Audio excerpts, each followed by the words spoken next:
আমার নাম মোহাম্মদ মিজানুর রহমান। মিজান। বয়স কত এখন? আমার 47। 47 বয়স। থাকছেন কোথায় আপনি? আমি বর্তমানে ঢাকায় এয়ারপোর্টের সামনে থাকি, আর Barishal brown compound, circuit house অপোজিটে 16 নং ওয়ার্ড আমাদের। আচ্ছা, তো আপনি কি মানে ঢাকায় থেকে আমাদের অনুষ্ঠানটা শোনেন নাকি বরিশালে থাকা অবস্থায়? না, আমি এটা আমার একটা ঢাকায় বসেই শুনি। বরিশালে প্রথম শুনছি আমার একটা ফ্রেন্ড, ছোট ভাই, ছোট বন্ধু, ও আমাকে বলছে, দোস্ত মিজান ভাই এরকম একটা এফএমে গল্প হয় রাত্রে 12টার পরে। আমি বলছি যে আমার ঘুম আসে না, নেশা করতাম তো ঘুম আসে না। তখন ও আমাকে বলে যে এরকম একটা গল্প আছে, ওইগুলো শুনলে শুনতে শুনতে ঘুম এসে যাবে। তো আমি তখন শুনছি, শোনার পরে বেশ ভালোই লাগছে। তখন দেখি জীবন কাহিনী ওই স্টোরিগুলো বলে, খুবই ভালো লাগছে। তারপরে খুব ওইগুলো শোনার পরে এক পর্যায়ে আমার ঘুম ক্লিয়ারলি আসে। তারপরে এইভাবে তারপর একদিন হঠাৎ করে পাইনি, আমি ওকে বলছি কি রে আজকে তো আর ওই অনুষ্ঠানটা নাই, কারণ ওইটা বৃহস্পতিবার বুধবার হয় আর এরকম গ্যাপ যায় কিছুদিন। তখন আবার খুব বিষণ্ণ লাগতো, তখন খুব খারাপ লাগতো। সেই থেকে ও বলার পরে এইটার আশায় থাকতাম কোন দিন বুধবার আসবে, কোন দিন বুধবার আসবে। আচ্ছা, হ্যাঁ। তো আপনার যে গল্পটা, সেটা তো একটা অনেক বড় অপরাধ নিয়ে গল্প, কিংবা ভুল নিয়ে গল্প, আমি যাই বলি না কেন। আপনি কি সেই ভুলের মধ্যে এখনো আছেন নাকি ভুলের পরিণতি ভোগ করতেছেন? না, আমি ভুলের পরিণতি ভোগ করতেছি, বাট ভুলের ভিতরে নাই। ফাইন, আমরা ছোটবেলা থেকে শুরু করি, ব্যাকগ্রাউন্ড থেকে জানবো একেবারে। বলেন।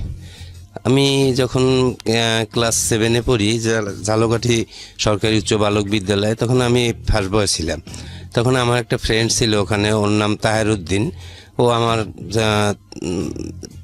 10-এর ভিতরে ছিল না, ও একটা ভালো, মোটামুটি ভালো ছাত্র ছিল। আচ্ছা, তো এই জায়গাটা আসার আগে আপনার বাবা কি করতো? আমার বাবা, উনি রিলিফ অফিসার ছিল, লেট ঝালকাঠি মহকুমা ছিল। আচ্ছা, তো আপনার কয় ভাই বোন ছিলেন? আমরা 5 ভাই 2 বোন। আপনি বড়? না, আমি 4 নাম্বার। হ্যাঁ, বলেন। তো বন্ধুর কথা বলছেন। ওই বন্ধু একদিন স্কুল ছুটি হওয়ার পরে আমাকে বলে, দোস্ত চলো এক জায়গায় যাব। আমি বলছি কোথায় যাব? তখন আমাকে বাসায় আমি বই খাতা রেখে ওর সাথে আমার একটা সাইকেল কিনে দিছিল আব্বা খুব। ওই সাইকেলটা ওকে পিছনে নিয়ে, ফোনিক্স সাইকেল, পিছনে নিয়ে আমি ওকে নিয়ে বের হয়েছি। ঝালকাঠি কালীবাড়ি রোড আছে, ওখানে আমি ওরা নিয়ে যাই। তখন ও আমাকে একটা ফার্মেসির সামনে দাঁড় করাই আমাকে বলে, দোস্ত একটু দাঁড়াও, আর তোমার কাছে টাকা আছে? 25 টাকা। আমি বলছি হ্যাঁ দিয়েছি। দেওয়ার পরে একটা ফার্মেসি থেকে ওটা ওষুধ কিনছে, এটার নাম।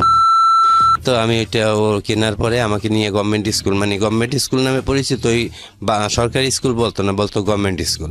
তা আমি ওই স্কুলের মাঠে ওর সাথে আসছি, এসে বসছি, সাইকেলটা রেখে। বিকেলবেলা ছিল, মানে কত 4টা 4:30টার মতো। সব ফ্রেন্ড সার্কেল ওইখানে খেলাধুলার জন্য আসছে। আমি আরও অগোচর এক জায়গায় বসে খুব গল্প করতেছি, আর একটু একটু আমাকে খাওয়াচ্ছে আর আমিও খাইতেছি। বেশ খাওয়ার পরে খুব ভালোই লাগতেছে, রিল্যাক্স। খাওয়ার পরে বেশ পরে বলে, দোস্ত চলো চা খাই। তো আমাদের ওইখানে সরকারি কলেজ আছে, নদীর পাড়ে, ভাঙনে গিয়ে যাইতেছে, খুব ভালো লাগে, মনোরম পরিবেশ। তো ওখানে গিয়ে দুধ চা আছে, গরুর দুধ খাইতেছি। খাওয়ার পরে এত ভালো লাগছে। তারপরে আমি খুব বাসায় আসার পরে মানে খুব উৎফুল্ল, সব কিছু চটপট করতেছি। তো ভালোই লাগছে। যাই হোক, ওইভাবে রাত্রটা কেটে যায়। পরের দিন রাত্রে আর পড়াশুনো হয় না, মানে ক্লান্ত হয়ে গেছি, ঘুমিয়েই যাই। সকালে উঠে গোসল টোসল সেরে পড়া একটুখানি পাশে বসি, তারপরে আবার ক্লাসে স্কুলে চলে যাই। তার যার স্কুলে আমার ভালো লাগে না, দোষ ওইটা একটু আরেকটু খাওয়াবি, আর একটু কিনবি। আজকে কি জিনিস ছিল ওটা? একটা ফার্মেসির ওই ওষুধ, কাশির সিরাপ। আচ্ছা। বলছে, দোস্ত আমার কাছে তো টাকা নেই। আমি বলছি, আমি আব্বার কাছে যাই, চল তুই। আমি নিচে দাঁড়বি। আমার আব্বা তখন ঝালকাঠি মহকুমায়। তা আব্বা যে খাস কামরায় বসা থাকে, তা আমি ওকে নিচে দাঁড় করি। আমি আব্বুর কাছে চলে যাই। আব্বার কাছে গিয়ে বলি, আব্বু আমাকে এরকম 50টা টাকা দাও, কি করবো? আমি বলছি, আব্বু ঘুড়ি কিনবো, ঘুড়ি আর কি, উড়ানোর ঘুড়ি। তা আসলে আপনি ওই জিনিসটা কিনবেন, তাই তো? হ্যাঁ, আমি তো কিনবো ওইটি, কিন্তু মূলত তার সাথে আমি মিথ্যার আশ্রয় নিছি। নিয়ে আব্বা আমাকে 50 টাকা দিল। দেওয়ার পরেও আরেকটা স্লিপ লিখে দিয়েছে, ধীরাদার হিন্দু এক দাদা আছে, তার দোকান, ওখানে আমি প্রতিদিনই খাইতাম। কিন্তু লিখে দিয়েছে যে ওকে নাস্তা খাওয়াই দাও, ছানা মাখন আর রুটি। পড়তে যাবো এই জানে। তা আমি ওইটাও আর না খেয়ে ওকে নিয়ে ওই দোকানে খেয়ে তারপর বের হয়ে ওইটা আবার কিনে খাইছি। খাওয়ার পরে এইভাবে আমি এটা আসক্ত হয়ে গেছি। প্রতিদিনই খাইতাম এভাবে। খাওয়ার পরে একদিকে আমি এক পর্যায়ে আমার মেজো ভাই, যিনি ওই বাইরে ছিল, আর বড় ভাইটা তো তার আগেই গেছে, আমি 7-এ পড়াকালীন সে ওয়েস্ট জার্মানিতে এখনো প্রেজেন্ট। তো ওই মেজো ভাইটা কানাডায় থাকে, উনি আসছে আমাকে দেখে উৎফুল্ল এরকম কেমন জানি করি, তো উনি স্যামসিনটা বুঝতে পারছে আমার যে নিশ্চয়ই ও কোনো কিছু খায়, এভাবে করে কেন। এর মাঝখানে কিন্তু আমার 1 বছরের মতো পার হয়ে গেছে, কারণ আমি সংক্ষিপ্তভাবে বলি কত যাই। তখন আমি ওই রেজাল্টও আমার দেখে কি ব্যাপার, এখন যে মিজান আমার ভাই ছিল ফার্স্ট বয় সবচেয়ে ভালো আজকে কারণ ভাই আমি জীবনে যা করছি সেই থেকে আমার ভাইটা আমার দিকে তাকাই আমার জড়াই ধরি, বলে ভাইয়া তুই কি খাও আমাকে বল, আমি রেজাল্ট খারাপ করছি, আমি 10-এর প্লেসে ওর রাখতে পারিনি। তখন খুব কষ্ট পায়, তখন আমাকে খুব গার্ডিয়ান্স দেয়, তারা খুব। কোন ক্লাস থাকতে এটা? তখন আমি 9-এ উঠছি, ক্লাস 9-এ। সেই থেকে আমাকে তারা খুব কঠোরভাবে আমাকে মানে না আমাকে প্রহর করে না, আমাকে খুব বুঝালে আমি সেই বুঝের মাধ্যমে আমি ওখান থেকে বুঝি, যখন বলে তখন বুঝি, বের হয়ে গেলে আবার সেই ওই ফ্রেন্ড ওর সাথে দেখা, ওই আস্তে আস্তে চলে যাই। তারপরে এইভাবে আমার দিন কেটে যায়। আমি এসএসসিতে যাই হোক মোটামুটি করে কোনো রকম আমি স্টার মার্ক আনছি, টায়ারটায় 750 মার্ক পাইছি। কোন গ্রুপে ছিলেন? আমি মানবিক ছিলাম। সায়েন্সে ছিলেন। 750 মার্কস খারাপ না, এটা ভালো রেজাল্ট। হ্যাঁ, তখন আমাকে নিয়ে এসেছিল, তখন ওই আমি বরিশাল ক্যাডেটও চান্স পেয়েছিলাম। তা আমার ছোটোবেলা মা মারা যাওয়ায় আমার আব্বা দূরে ছাড়ে না, কথা বলছে না আমার কাছে থেকে পড়বে। তো আমি তখন ওই আমাকে ছাড়ে নিয়ে স্টার মার্ক পাওয়ার পরে আমি বরিশালে এসে পড়াশোনা করি। বরিশালে আমাদের নিজের বাবা বাড়ি করছে অনেক আগে, তো বরিশালে আব্বা নিয়ে আসে। বরিশালে আসার পরে আমি বরিশালে সরকারি সৈয়দ হাতেম আলী কলেজে পড়ি, ওখান থেকে পড়ি। আর এই ফাঁকে কিন্তু আমি ওই ফ্রেন্ড হারাই ফেলাই। তখন আমি বরিশাল কলেজে ওই হাতেম আলী কলেজে আরও ফ্রেন্ড সার্কেল পাই গেছি, যা অসৎ সঙ্গের সাথে মেশলে যা হয় ওইরকম ফ্রেন্ড পাইছি। ওরা আমাকে নিয়ে ওরা করতো কি যে ওই বরিশালে সর্দার ফার্মেসি নামে একটা ফার্মেসি আছে, খুব ফেমাস নাম করা, উনি খুব ড্রাগস বিক্রি করে, এমনকি ইনজেকশন। আমি ইনজেকশন জীবনেও নেইনি আর এখনও না। আর এখন তো totally I hate the man who is in difference how to addicted man, আমি টোটালি ঘৃণা করি। তখন আমি ওইখান থেকে ওই আমার এক ফ্রেন্ড আছে ওই ইউসি, ওইটা আমাকে এনে একটা খাওয়াইছে। তখন আমি ওই ট্যাবলেটটা তো আমি কোথাও একা চাইলে পাবো না, তখন আমি ওই বানানটা আমি মুখস্থ করিয়ে রাখছি, EC10mg। তো আমি একটা খেলাম, পরে খুব শৈলীর ভিতরে উত্তেজনা ভাব, যারে তারে না যেভাবে ব্যবহার করি তারাম তারাম চোপার থাবর এইরকম করতেছি, এইরকম করি, এরকম একটা খাইছি। পরে মানে পরের দিনে আবার একটু খাইছি, আবার এরকম করতে করতে আমি অ্যাট এ টাইম বাড়তে আমি যখন অনার্স কমপ্লিট করি সেই পর্যন্ত আমার কিন্তু প্রতিদিন 100 ট্যাবলেট লাগবে, 100। একদিন আমি এক লগে 150 ট্যাবলেট খাওয়ার পরে আমি আমার এই পেট পোষাইছি নিজে, আমাকে কেউ কবজ দিতে পারেন, আমি নিজে এইগুলা পোষাইছি। শরীরে এত গরম হয়ে গেছে, উত্তেজিতভাবে আমি এইগুলো করার পরে আমার ওই করার পরে আমি বাসায় আসছি। বাসায় হাঁটতে পারি না, বাসার দরজা রাখিয়া পাশে বলে আম্মা, মানে স্টেপ মা আছে, আম্মা মা দরজা খোলো মা। আমার বড় বোন দোতলায় থাকতো, দুলাভাই এক্সিডেন্ট পাবলিক হেলথের বরিশালে, বর্তমানে প্রেজেন্ট। তখন ছিল এই সাব অ্যাসিস্ট্যান্ট ইঞ্জিনিয়ার। তখন আর কি আমাকে বড় আপু ওখান থেকে দেখে যে আমি দরজা রাখিয়া ওয়ালটাকাই মা করতেছি, তো উপর থেকে আসিয়া ওই বোন আমাকে নামিয়ে আমাকে ধরিয়ে বাসায় নিয়ে গোসল টোসল করাই, মাথায় তেল পানি দিয়ে ঘুমলো হয়েছে। পরের দিন সকালে আমাকে নিয়ে একটা রিহ্যাব সেন্টারে নিয়ে যায়, বলে তুই একটু সুস্থ হ, তোর রেজাল্ট সব ভালো, তুই সুস্থ হইলে তোরা আমি বাইরে উচ্চশিক্ষার জন্য পাঠাবো। বড় ভাইয়ে বলছে তুই একটু সুস্থ হ, তুই মনে কিছু করিস না, এখানে কিছুদিন থাক, তোর সাথে প্রতিনিয়ত আমি দেখা করব। আর আমার মা ছিল না, ওই বোনই আমার একমাত্র আমার জন্য যা করে এখন করে। আমি এই যে ঢাকা আসছি, এখনো আমার জন্য যা করে, যখন যা প্রয়োজন হয় আমাকে দেয়। তখন এই বোনটা ওখানে ভর্তি করাই দেয়, তো ওই ভর্তি করায় ওইটার নাম হয়েছে সুমন সাহেব। ওই সুমন আমার অনেক ছোট ভাই, ও একটা রিহ্যাব খুলছে, ও নেশা করতো, ওর সাথে আমি অনেক খাইছি।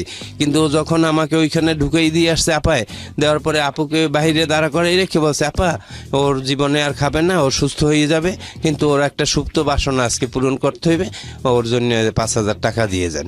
আর আমাকে ওখানে ভর্তি করার জন্য অ্যাট এ টাইম 50,000 টাকা নিয়েছে তারা। মূলত নেওয়ার পরে আমার বোন তো মন মানে না, চিন্তা টাকা দিয়ে কি হবে, আমার 3টে ভাই ইউরোপ কান্ট্রিতে প্রেজেন্ট, আমার এই ভাইটা শেষ হয়ে যাবে। আর এই ভাইটাই ভালো ব্রিলিয়ান্ট স্টুডেন্ট ছিল, কিন্তু এই জন্য আমার ভাই সেই সময় আমার বোনটা আমার জন্য খুব ওইখানে দাঁড়াইয়ে টাকা দিয়ে গেছে, বলছে ঠিক আছে। আর 5,000 টাকা দিয়েছে আমার জন্য সুমন। ওর সাথে আমি বহুত নেশা করছি। ও আমাকে এই ট্যাবলেট এইটা ওইটা মানে ক্যানাবিস, হ্যাঁ, যেটা অ্যানোনিমাস, যে কিছু সব কিছু আমাকে ও ইউজ করাইছে, এমনকি মেইলই পর্যন্ত আমাকে সেখানে নিয়ে গেছে। কিন্তু এখন আমি ওর ওখানে তখন ট্রিটমেন্টের জন্য আমার বোন দিয়ে আসছে, আমি বলি সুমন এদিকে শুনিয়ে যাক। এখন সুমন বললে হবে না, এখন সুমন ভাই বলতে হবে। তখন আমার ভিতরে একেবারে সেন্টিমেন্ট হয়ে গেছে, কিরে তুই আমার ছোট ভাই, তোর সাথে আমি বহুত কিছু করছি, তোরে ভাই বলবো এখানে রুমে আটকাই আমার মফেল দিবি, তো সহ্য করা যায় না। তখন ও রুমে আসতে পারে, ধাম করে একটা ঘুষি মারলাম, এখানে রাগ হয়ে যায়। আমি উদ্বিগ্ন নেশার জন্য, কোনো কিছু ভাল লাগে না, কিরে তুই আমার কথা শোনো না, আমার তো ভাল লাগে না, একটা ঘুষি মারিয়ে ফেলেছে রাগ হইয়া। মারার পরে ওরা আমার গামছা দিয়ে হাত পা বাদ দিয়ে আমার নাকে পানি ঢালে, আর মগের ভিতরে পানি নিয়ে আমার সমস্ত শরীরে মারার পরে আমি একেবারে ক্লান্ত হয়ে যাই। হওয়ার পরে আমার মাথার চুল কাটতে ফেলে, নাইরি করিয়ে দেয়, করার পর ওইটা বলে শাড়ি ক্যাপ বলে, ওরে রিহাপের ভাষায় বলে শাড়ি ক্যাপ। দেওয়ানোর পরে আমাকে বলছে শোন, তোর জন্যে তোকে উপরে উঠাবো, নিচে রাখছি, তোর জন্য আমি 2 গ্রাম হিরোইন রাখছি, আর তোর জন্য আমি ইনজেকশন আনছি মরফিন 2টা, তুই আজকে জীবনের মনে শেষ করবি আজকে খাওয়া, আর কখনো খাইতে পারবি না, উপরে উঠলে আর একটা ক্লাস আস তোর। যাক, আমি এটা বলছে পর মাইর যাই দেশে, ওগুলো মনে রাখি নে, কিন্তু আমি ওই খাওয়ার জন্য ওই যে বলছে সুপ্ত বাসনা আমার শেষ বাসনা পূরণ। তখন আপনি মরফিন নিতেন, হিরোইন নিতেন? হ্যাঁ, আমি যে আমার হাতে এই যে টোটালি আমার হাতে এখন বেইন নেই, আচ্ছা, এই যে আমার কোনো সুই নেওয়ার মতো কোনো জায়গা নাই। তখন যখন আপনাকে রিহাবে দিয়েছে তখন আপনি এগুলো সব নিতেন? হ্যাঁ, তার আগে আমি নিতাম ওর সাথে, ওই সুমনের সাথে। উনি একটু আগে পেটের অবস্থা দেখাচ্ছিল, প্রিয় শ্রোতা এবং দর্শক, এটা আসলে খুবই মানে দুর্ধর্ষ একটা জায়গা। পুরো পেট উনি ব্লেড দিয়ে পচিয়েছেন এবং সেগুলোর মানে পজ দিয়েছেন উনি, সেগুলোর দাগ এখনো আছে। আমরা সময় পেলে যদি প্রয়োজন হয় আমরা ছবিটা পোস্ট করবো আমাদের ইউটিউবে, কিন্তু আপনারা গেলে আমরা এই ছবিগুলো দিয়ে দিই আমাদের প্রোগ্রামের মাঝে মাঝে, আপনারা খুঁজলে হয়তো পাবেন। জি বলুন। যখন আমাকে ওই মরফিন ওই উপরে নিচে দেবে, তো আমার জন্য 4টা মরফিন নিয়ে আসছে, আর 2 গ্রাম হিরোইন নিয়ে আসছে, আর ট্যাবলেট নিয়ে আসছে 100 নিয়ে আসছে, তখন 50 পয়সা করিয়ে দাম ওইটার। তখন আমাকে আমি ওই ভিতরে আমাকে ওরা নিয়ে আসে, আসার পরে আমাকে সুই টুই পানি টানি কীভাবে ওগুলো সব কিছু মেকানিজম যা লাগবে সব দিয়ে বলছে দোস্ত তুমি এখানে বসে খাও, কাউকে শেয়ারিং করবে না, এটা একটা মাদকাসক্ত হসপিটাল, তোমার শেষ সুপ্ত বাসনা, তুমি খাও, তুমি যতক্ষণ বসে পারবা খাবা, তোমার এই রুম থেকে খাওয়ার পরে উপরে উঠতে হইবে, শেষ হইলেই তুমি উপরে যাবা, আর কোনো কথা নেই। বিরতি নেব এই পর্যায়ে, ছোট্ট একটা বিরতি। প্রিয় শ্রোতা, বিরতির পর আবারও ফিরে আসছি সিক্রেটসে। এই অনুষ্ঠানে আপনি আসতে পারেন, নিজের ভুল কিংবা অপরাধ বলে লাখ লাখ মানুষকে সতর্ক করতে পারেন, সচেতন করতে পারেন। আমরা মনে করি আমাদের সার্থকতা কিংবা আপনার সার্থকতা সেখানেই যদি আপনার ভুল বা অপরাধ শুনে, আপনার পরিণতি শুনে ভুল অপরাধের একজন মানুষ নিজে থেকে সচেতন হয় এবং একই সাথে যেই ভুলটির মধ্যে রয়েছে সে সেখান থেকে বের হয়ে আসে। সুতরাং আপনার জীবনের অভিজ্ঞতা আমরা এখানে বলার জন্য আপনাকে আমন্ত্রণ জানাচ্ছি। আমাদের ফোন নাম্বারটি হচ্ছে 09611904904। আমি আরও একবার বলছি 09611904904।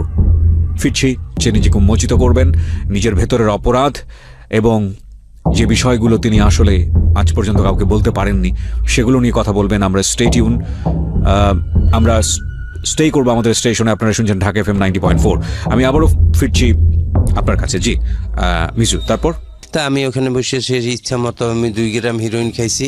খাওয়ার পরে প্রথম যখন 1/2 গ্রামের মতো খাইছি, খাওয়ার পরে একটু বমি আসছে, বমিটা করছি, আবার একটু একটা স্প্রাইট আছে নিয়ে আসছিল, ওইটা একটু হালকা খেলে আবার একটু ভালো লাগে। খাওয়ার পরে একটু রিল্যাক্স নিয়েছি, একটু সেই করছি।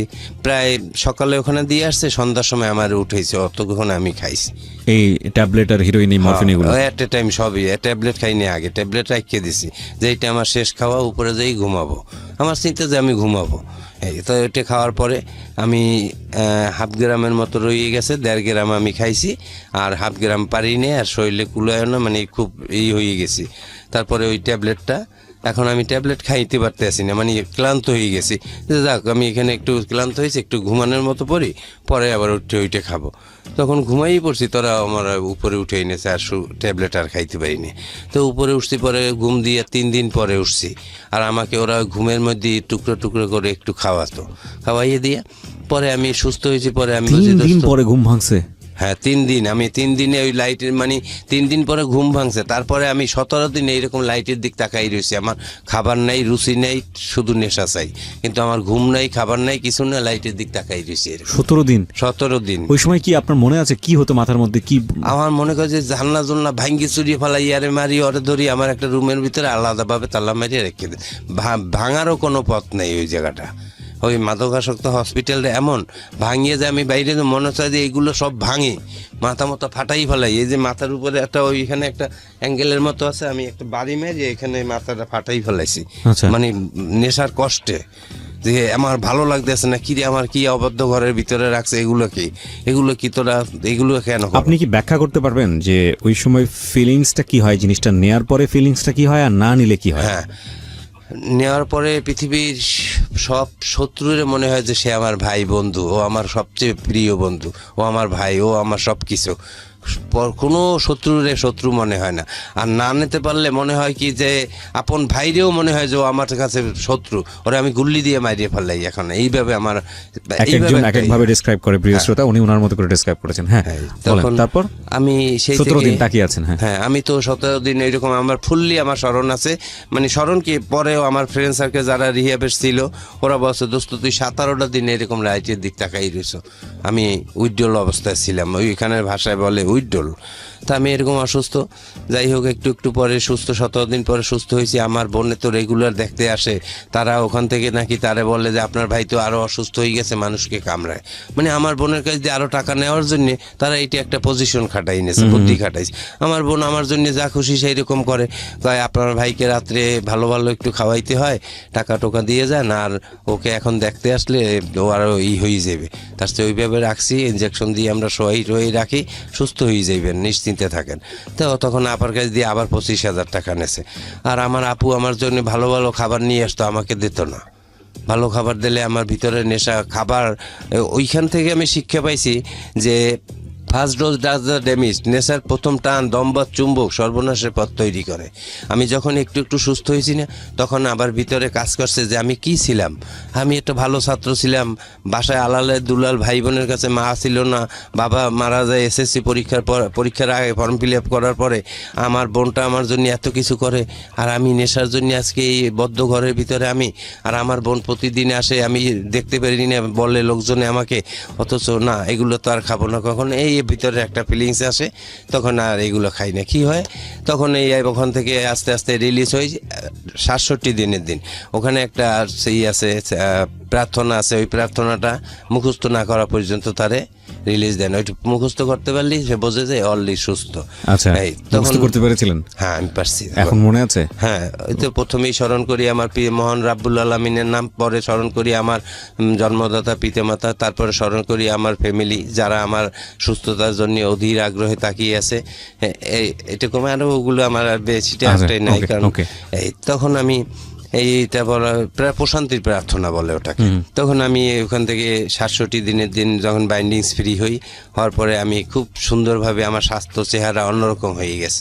টোটালি আমি একবার ওই দিন থেকেই বলছি যে আর ড্রাগস ইউজ হবে না, আমার জীবনে সুস্থতা হইতে হবে। ওই সময় আপনি কলেজে পড়ছিলেন? আমি পড়াশোনা ছেড়ে দিয়েছি? না না, পড়াশোনা আমার চলে। কলেজে পড়েন নাকি? হ্যাঁ, তখন আমি ওই সময় কলেজে তো পড়েন আপনি? আমি ওই অনার্সে ভর্তি হয়েছি আচ্ছা, অনার্স ফার্স্ট ইয়ারে। কোথায় ভর্তি হলেন আপনি? অনার্সে ভর্তি হয়েছি ঢাকাতে। আচ্ছা, ঢাকা কোথায়? ঢাকা কলেজে। ঢাকা কলেজে, ওকে। ভালো ছাত্র ছিলাম। জি, আপনি স্টার পেয়েছেন, আপনি তো ভালো ছাত্র অবশ্যই ছিলেন। আমি তখন ওই ভর্তি হলাম, হওয়ার পরে আমি কি করি, তখন আমার ওই কলেজে একটা গার্লফ্রেন্ড আসে, আমার সাথে ভালো সম্পর্ক হয়ে যায়। ওর নাম হয়েছে সেজুতি ইসলাম। সে যদি এর সাথে আমার একটা ভালো সম্পর্ক হয়, ভালো।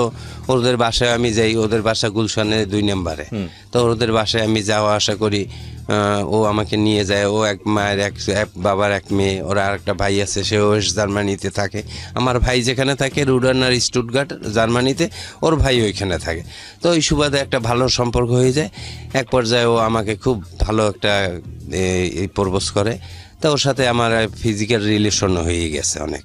তা এরপরে আমি ওর সাথে একটু এরকম করতে করতে আমি অনার্স পরীক্ষা সেকেন্ড দিয়ে থার্ড পার্টে যাব। এই সময় ওর সাথে আমার একটু মলমনিন্য সৃষ্টি হয়।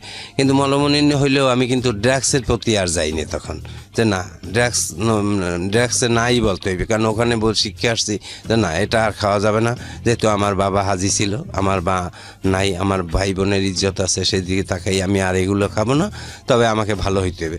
ওর মতো মেয়ে গেছে, তাতে কি কত মেয়ে আমার জীবনে আসবে, এটা কোনো ফ্যাক্টই না।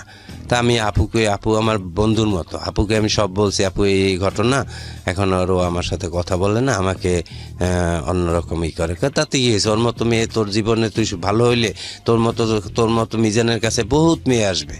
এই তারপরে যাই হোক, আমি ওর সাথে করিনি, আমি অনার্স কমপ্লিট করায় আমি 3 মার্কের জন্য ফার্স্ট ক্লাস পাইনি, সেকেন্ড ক্লাস নিয়ে আমি তারপরে পাশ করার পরে আমি আবার দেশে চলে যাই। দেশে যাওয়ার পরে আমি একা একটা লাভ ম্যারেজ করি, ওইটা হয়েছে গৌর নদীতে বাড়ি, ওদের ভালো অবস্থা, ওদের ও মাস্টার্স কমপ্লিট করছে এখন বর্তমানে, কিন্তু ওর সাথে আর কি লাভ ম্যারেজ করি, আমি ওকে বিয়ে করি। আচ্ছা, আপনি পড়াশোনা অবস্থায় এই কাজটা করেন? হ্যাঁ। ওকে, তারপর? ফ্যামিলি কেউ জানে না, আমি লুকিয়ে এই বিয়েটা করি। করার পরে যখন ফ্যামিলি 1 বছর পর জানছে, তখন জানার পরে ওই ফ্যামিলি ওদের একসেপ্ট করে না, কারণ ওদের বংশগতভাবে একটু নিচে, এই জন্যে। আর আমরা 5টা ভাই অল এডুকেটেড, অল স্কোয়ার। আমার মা কিন্তু গর্ভভাতা পায় মৃত্যুকালীন, এখন 5 ভাই আমরা মাস্টার্স কমপ্লিট। হ্যাঁ, কিন্তু এই জন্যে তখন আর কি করে না, মেনে নেয় না নেওয়ায় ওই আমার বড় আপু রাগ পুরো আমার সাথে ভালো ব্যবহার করে, কিন্তু ওর নামও শুনতে পারে না।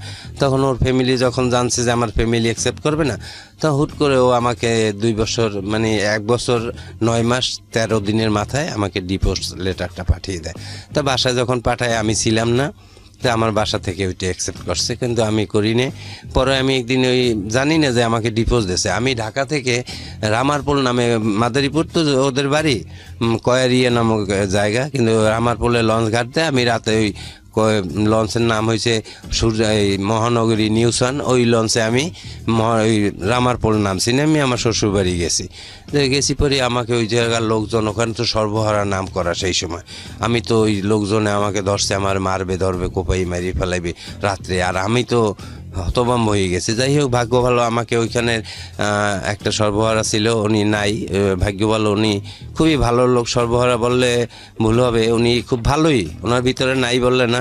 আমার যখনই দেখছে বসে এই ওর গায়ে কেউ হাত দিবে না, মুখ ওনার বাঁধা, কিন্তু আমি চিনতে পারিনি যে এই হারুন খা, বরিশাল বিভাগের মধ্যেই নাম করা সর্বহারা উনি হারুন খা। কিন্তু উনি আমাকে টর্চারিং করতে, একটা টোক্কা দিতে দেয় না, উনি আমাকে সুন্দরভাবে ওপারে খেয়া পার করে বলছে তুমি বাড়িতে যাও, এ গ্রামে আর আসছো না, তোমাকে ডিভোর্স দিয়ে দিয়েছে, তুমি আসলে এখন ওই লোকজন তোমাকে এইভাবে অত্যাচার করবে, মারবে। ভাগ্য বলো আমি ছিলাম, যাও। কিন্তু পরে আমি জানছি যে উনি হারুন খা। তা আমি বাসায় চলে আসি, আসার পরে যখন এইটা শুনছি, তখন মনের কষ্টে আমি বিষ খেয়ে ফেলাইছি। আমার বাসার সামনে একটা সুপারি গাছ আছে, আমি ওইখানে বিষটা কিনছি কি আমার বাসারে দেখানোর জন্য, যে কেন মানলা না, আর এরকম হইলো কেন। আমি বিষটা জাস্ট ওই ধানে দেয়, ওই এর একটা 18 টাকায় আমি কিনছি, মাজায় নিয়ে আমি বোনকে দেখাবো যে এরকম, যে আমি একটু ইচ্ছে করি মুখটা খুললে এরকম মুখে লাগাইতে গেছি, কিন্তু বাই দিস টাইম কেনই জানি আমার মুখের ভিতরে চলে গেছে। আসলে যে কথাই ওইখানে বলে যে ইবলিস থাকে, ওইটার সাথে শয়তান, আর আমি কেনই জানি। আর তার আগে আমি তো এটা খুব কষ্টে আমি দিশে পাইছি, কিন্তু আমি কোনো ড্রাগস ইউজ করি না, পুরো দিব্যি সুস্থ। কেনই যেন মনের কষ্টে আমি ওই বিষটা নিয়ে আসলাম, ওই পয়জনটা। তা আমি ওইটাকে মুখের ভিতরে লাগাইতে গেছি, কিন্তু 2-3 ডোক চলে গেছে। যাওয়ায় আমি সাথে সাথে ওই রকম সুপারি গাছের গোড়ায় পড়িয়ে গেছি না। পাশের ঘরে আমার একটা ছোট ভাই আছে, 1-2 বছরের ছোট, ওর নাম সুমন। তা আমার সুমন যাই আমার ছোট ভাইরে ডাক দিছে। আর ওই সময় আমার ওই বড় ভাইটা ইতালি যাবে, আমার ইমিডিয়েট যে বড় ভাই, ও ইতালি যাবে 3 দিন পরে ওর ফ্লাইট। ও আজকে ঢাকায় চলিয়ে যাবে অলরেডি, আমাকে দেখে রাতে এই অবস্থা। ওকে আমি বিদেশে এখন যাব না, ওরে সুস্থ করি। মেডিকেলে আমাকে নিয়ে গেছে, একদিকে মেডিকেলে আগে হোন্ডায় চলিয়ে গেছে, যাই ভর্তি রেডি করছে, আমার নেতেই ওয়াশে চলিয়ে গেছে। তাই ওয়াশের দ্বারা শিক্ষা পাইছি যে কি জিনিস পয়জন খাইলে কি হয়। আমার জীবনের জীবন নাই, ওর চেয়ে গুল্লি দিয়ে মারি ফেলানো অনেক শান্তি। মানে আমার ভিতরে একটা পাইপ ঢুকাইছে, আর অটোমেটিক একটা বল দিয়ে দিচ্ছে মুখে, আমি হা করি, মা কমু, মা গো কইতে পারি না, মা কইতে না করি, খালি শুধু চিল্লেই। তখন আমার আপা ওইগুলো এগুলো দেখিয়ে খুব কান্না করতে আছে। আর যখন আমার ওয়াশ টোয়াশ 7 বদনি পানি ভরছে আমার পেটে, আবার বাইর করছে, 1 বদনি ভরছে আবার বাইর করছে, এবার চাইপে চুপে আর পেট যে চাপ দেবে, পেটের অবস্থা দেখে আর এটাও শুকায় না তেমন একটা, এমন অবস্থায় দাঁড়াই গেছে।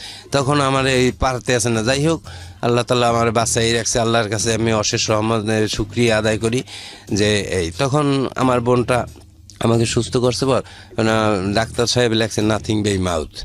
এখন আমার তো বলা পিপাসায় শুকাইয়ে গেছে। আমার মনে কয় কি 2 জগ পানি দিলেও আমার তৃষ্ণা নিবারণ হইবে না। আমার ভাইটা পাশে, যখন আমি পরদিন সকালে একটু হুঁশ হয়েছি, তখন আমি বলি পানি পানি। তখন আমার ভাই ডাক্তারের কাছে জিজ্ঞেস করছে পানি পানি করে, একটু বাবু একটু পানি কি খাওয়াবো? কয় না, একটু খালি একটু ফলের রস মুখে দিতে পারেন, পানি দিয়েন না, কারণ বিষের সাথে পয়জনের সাথে ওইটা সমস্যা। তখন আমাকে 1 কোয়া কমলার একটা রস চিপে আমার মুখে দেয়। আমার তৃষ্ণেই মেলে না, মুখের কিচ্ছু বেজে না, হতে মনে হয় রাগ হয়ে গিয়ে দুধ তুলি না, আমি আটকে যাই, থো রাগ, মানে আমি উঠতে যে দাঁড়াবো সেই শক্তি আমার নাই, কিন্তু মনের কষ্ট ওই রকম বলি। তখন ভাই বলে দুধ তুলি না, মরিয়ে যায় যদি যাও, একটা আপেল ওরে দে, এইটা একটা কমলা রস চিপে ওর মুখে দে, এই কষ্ট আমার সহ্য হয় না ওর এই। তখন আমাকে ওইভাবে দেয়, দেওয়ার পরে যাক সুস্থ হয়েছে। তখন মেডিকেল থেকে ওইটা তো পুলিশ কেস হয়ে গেছে, খুব স্বাভাবিক। হ্যাঁ, তখন আমি আমাকে এক নার্স ছিল আমার, খুব আমার সাথেই পড়াশোনা করতো, উনি স্টাফ নার্স হয়ে গেছে তখন ওই নার্স, ওনার নাম ইশরাত জাহান নয়নাপা। তখন আমাকে আমার ওই নয়নাপা আমাকে ওইভাবে বললো এই কাগজপত্র নিয়ে বাসায় চলিয়ে যাবেন, কারণ না হয় পুলিশ কেস হয়ে যাবে মিজান।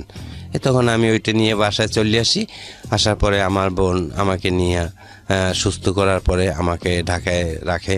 ঢাকায় আমাদের ওই ধানমন্ডি 29 নম্বরে বঙ্গবন্ধুর বাড়ির 4খান বাসার পরে বাসা, ওইখানে আমাকে রাখে এবং চলাফেরা সব কিছু যাবতীয় যা রেগুলার খরচ সব কিছু দেয়। আমাকে বাইকটি কিনে দেয় যে সেইভাবে ফ্যামিলির মতো চলবি এই। তখন আমাদের আবার বরিশাল ঢাকার লাইনে আমার ছোট বোনের লঞ্চ আছে, এমবি কীর্তনখোলা 1, 2, 10, বাংলাদেশ সবচেয়ে ব্যয়বহুল লঞ্চ 10 কীর্তনখোলা। তা আমি ওই লঞ্চ ঘাটে যাই, মাঝে মাঝে লঞ্চ ঘাটে গেলে পরে একটু টিকিট ধরি। মাঝে মাঝে আমাকে ছোটো জামাই মাসে মাসে 50,000 60,000 করে টাকা দেয় যে চলুক। তা আমি যে এখন যে বর্তমানে আমার স্ত্রী আছে, আমি ওর বাড়ি হয়েছে ভোলায় শহরেই বাসা। আমি আলাদা জায়গায় শ্বশুরবাড়িতেও থাকি না, আলাদা একটা বাসা ভাড়া নিয়ে থাকি, 3,000 টাকা ভাড়া দিই, তো ওইখানে থাকি। আর আমার বড় আপা আমাকে পাশাপাশি একটু হেল্প করে এই। আর ফ্যামিলি বাবা যেটা রেখে গেছে বরিশাল শহরে আমাদের 5 তলা বিল্ডিং আছে, নিজেদের বাবা করছে, খালি জায়গাও আছে আরও পাশে, মানে ওখানে 29% জায়গা তো এরকম আছে। আর বড় ভাইটা আছে ওয়েস্ট জার্মানিতে, ওই জায়গাটায় ওই আমাকে ওইখান থেকে মাসে মাসে এখন ওর আপা টাকা দেয়। এই কালকেও আমাকে দিয়েছে টাকা, হ্যাঁ 2,000 টাকা পাঠাইছে যে 4-5 দিন চলো, আবার তুমি ঘাটে এসো দিয়ে দেবে না। এভাবে চলতেছি আছি আমি বর্তমানে। এখন এটি একটু সিক্রেট রাখবেন এই পরিচয়টা আমি বলি। বর্তমানে আমি একটা ছোটোখাটো একটা জব করতেছি, এখানে আছি। এরপরে ওই রিহাব থেকে ফেরার পরে কি কখনো অল্প সময়ের জন্য হলেও ড্রাগ নিয়েছেন? না, আমি আর স্লিপ করিনি, কখনো স্লিপ করেন, কখনো না, আর একেবারে ওটাকে অ্যাভয়েড করিয়ে দিছি। লেখাপড়া কি হলো, কমপ্লিট হলো? অনার্স মাস্টার্স কমপ্লিট হয়েছে। অনার্স মাস্টার্স কমপ্লিট হওয়ার পরেও তো ভালো একটা জব ম্যানেজ করতে পারেননি? পারিনি, এই শেষ হয়ে গেছে আমার। এই যে চামড়াটা দেখেন, এই যে নামে গেছে, আসলে তো বয়স তেমন তখন না। যারা ট্যাবলেট খায়, ট্যাবলেটের একটা ক্রিয়াই থাকে, ওদের চামড়াকে নরম করিয়ে ফেলে। মানে আপনার দেখে যে বোঝা যায় বয়স অনেক বেশি হয়ে গেছে। আসলে সেটা না, আমার ছোট বড় ভাইকে দেখলে মনে হইবে সে আমার ছোট ইমিডিয়েট যে বড় ভাই। মানে চেহারার মধ্যে পরিবর্তনের জন্য ড্রাগই দায়ী? ড্রাগ ছাড়া চেহারা নষ্ট হয় না, এই ড্রাগটা নিয়েই আমি এইটা হয়ে গেছে আমার। আপনার স্ত্রী যিনি আছেন বর্তমানে, আপনার ছেলে মেয়ে আছে?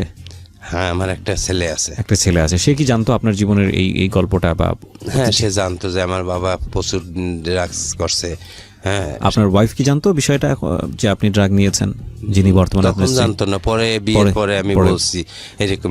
এরপর কি বিশ্বাস করতে পেরেছে যে আপনি ড্রাগ নেন? সে এখনো বিশ্বাস করে যে আমার হাজবেন্ড সিগারেট ছাড়া অন্য কিছু এখন জীবনে। এখানে একটা জিনিস একটু বলি, যারা ড্রাগ নেয় এদেরকে বিশ্বাস করাটা খুব ডিফিকাল্ট, কারণ এটা বলে যে একবার নিলে, কারণ ওরা প্রচুর মিথ্যা কথা বলে শুধুমাত্র একটু নেওয়ার জন্য। কিন্তু তারপরও বিশ্বাস হারালে আসলে একটা মানুষকে স্বাভাবিক জীবন দেওয়া যাবে না, সুতরাং সেই জায়গাটা থেকে বিশ্বাস করতে হবে। মাদক আমাদের জন্য একটা অনেক বড় সমস্যা। মাদক তো আপনার জীবনটাকে শেষ করে দিল। শেষ, ফার্স্ট ডোজ দ্য ড্যামেজ, নেশার প্রথম টান, দম্ভ চুম্বক, সর্বনাশের পথ তৈরি করিয়ে দিস, আর কিছু নেই। এলাসাই মান্ডান। আপনি কি পেলেন জীবনে? এই আমি কিছুই পাই না, জীবন খাতায় শূন্য। এখন আমি শুধু আমার এই কায়াটা আছে, আর কিছু পাইনি। বাবা মায়ের অস্তিত্ব, ভাই বোনের অস্তিত্ব সব বিলীন করে দিয়ে দিছি। বরিশালে আমাকে এক নামে কি চেনে জানেন? ট্যাবলেট মিজান। ট্যাবলেট মিজান নামে চেনে? এটা আমার যে কোনো লোক, বরিশাল বলেন, যারা বন্ধু বান্ধব আছে, 100-150 খাইতেন, 100 খাইতাম 110 এট এ টাইম আমি, না হলে আমার হইতো না। যার 10 mg আর তারপরে বের হয়েছে 5 mg, ও অত আমার লাগবে 300, অত আমার হইতো না, ও খাইতাম না রাগ হইয়া। দৌড় নিতে আমার কোনো ফিলিংস হয় না। Really do I, are you not believe my talk? না, আমি বিলিভ করি। এবং এত খেলে তো মানুষ, একটা সাধারণ মানুষ মারা যাওয়ার কথা। আমি তো ওই বললাম না, আমি 100-150 খাইলে পরে আমি গরম হয়ে গেছে, পরে পেট পোষাইছি, শরীরের উত্তেজনায় দিশা পাইতে আসি না, পানিতে নামবো না, কি করবো, মানে কোনো কিছু ভালো লাগে। 1 সেকেন্ড এক জায়গায় দাঁড়াই থাকতে পারিনি, এদিক হাঁটি ওদিক যাই, ছুটোছুটি। নেশার এই একটা স্যামসিনটার ওই রকমই, ভালোই লাগে না একটু। তো যারা ড্রাগ নেয়, এখনো নেশার মধ্যে আছে, তাদেরকে আপনি কি বলবেন? কোনো পরামর্শ দেবেন? পরামর্শ আমি যারা আমার সামনে ইউজ করে তাদেরকে বলি, দোস্ত এটা জীবনের ধ্বংস ছাড়া কিছু আনবে না, তবে তুমি ভালো হয়ে যাও। আমি তোমাকে বললে এখন বলবো হ্যাঁ খাবো না, পরবর্তীতে খাবা, আমি চলে যাই, তবে এই জিনিসটা আর খেও না। কারণ আমি জানি যে এটা হয়েছে কি, নেশা মূলত সম্পূর্ণ হয়েছে মন। যদি মন থেকে বলে যে আমি এটা খাবো না, তাহলে কোনো দিন তারা খাওয়াইতে পারবে না। নেশা আসছে, হ্যাঁ একটা সিগারেট খেলাম, বাস দ্যাটস এনাফ, চলে যাই। কিন্তু ওই কারো সাথে সমাজের সঙ্গগুণে লোহা বাসে, সঙ্গের সাথে বসলেই সে খাবে। আমার এখন, আমি বিশেষ হয়তো করবেন না, আমি এখানে আসছি কিন্তু এইগুলো শুনিয়া বলার জন্যে যে আমার জীবনে আমি যখন এত দূরে আসতে পারছি, আমার ভাই বোন সবাই বিশ্বাস করে যে আমার ভাই ফ্রেশ, এখন কিছু খায় না। কিন্তু এইটা আমি বলবো যে নেশার যদি সঙ্গগুণে বসে, আমি আর জীবনে অনেক ফ্রেন্ড সার্কেলের কাছে আমি বসছি, এখনও বসি, কিন্তু ওরা ইয়াবা খায়, আমি দেখি। আমার জীবনে আমি একটা ইয়াবা টান দিয়ে দেখিনি, তখন কিন্তু ইয়াবা বের হয় না। জি। আর আমি এখনও খাইনি, আর খাবো না। আল্লাহ যেন আমাকে খাওয়ায় না, সহি সালামতে রাখে, এই জীবন যাপন করিয়ে যেন সুন্দরভাবে আমার মৃত্যু হয়, এটাই আমি আল্লাহর কাছে বলি। আর আমার কিছু বলার নেই। নিশ্চয়ই আমাদেরও কিছু বলার নেই, আমরাও শুধু এতটুকুই বলি। আমি এটা খুব ভয়াবহ একটা জিনিস। আমি এরকম গল্প আপনাদের সামনে উপস্থাপন করেছি যে টান দিয়ে দম আটকে মরে গেছে, এরকম একই সাথে বসে নেশা করছে। এবং এরকম গল্প পেয়েছিলাম, যশোর থেকে রওনা দিয়েছে, নেশা করতে করতে কোন জায়গায় চলে গেছে কোনো খোঁজ খবর নেই। 7 দিন পরে দেখেছে সে অন্য কোনো একটা জেলায়। তো উনি যে বললো যে 17 দিন শুধু লাইটের দিকে তাকাই ছিলাম, এটা আমার কাছে অস্বাভাবিক মনে হয়নি। এর চেয়ে হয়তো ভয়ানক আরও অনেক কিছু ঘটে। শুধু এতটুকুই বলবো যে যেটা আপনাকে কিছুই দেয় না জীবনে, মৃত্যুর দিকে নিয়ে যায়, এই জীবনটা অনেক মূল্যবান একটা জীবন। সেই জীবন আমরা চাইলে জীবনের একটা মোমেন্ট, একটা ঘন্টা হয়তো আপনি এমন কিছু করবেন এই পুরো জীবন দশায়, একটা ঘন্টায়, যেটা হয়তো সমাজের অনেক কাজে লাগবে। পুরো দুনিয়া হয়তো আপনার কাছ থেকে অনেক কিছু পাবে। সুতরাং জীবনের আপনি কিছুই করতে পারেননি, পুরোটা জীবন জুড়ে হতাশ হয়ে এসব পথে পা বাড়িয়ে এত সুন্দর, এত মূল্যবান জীবন, এত সম্ভাবনা একটা জীবন, সেটা নষ্ট করার কোনো মানে হয় না। ঠিক আছে, আর কিছু নাই, করেন, ইবাদত করেন, কারণ সৃষ্টিকর্তা তো আপনাকে দুনিয়াতে পাঠিয়েছে তার ইবাদত করার জন্য।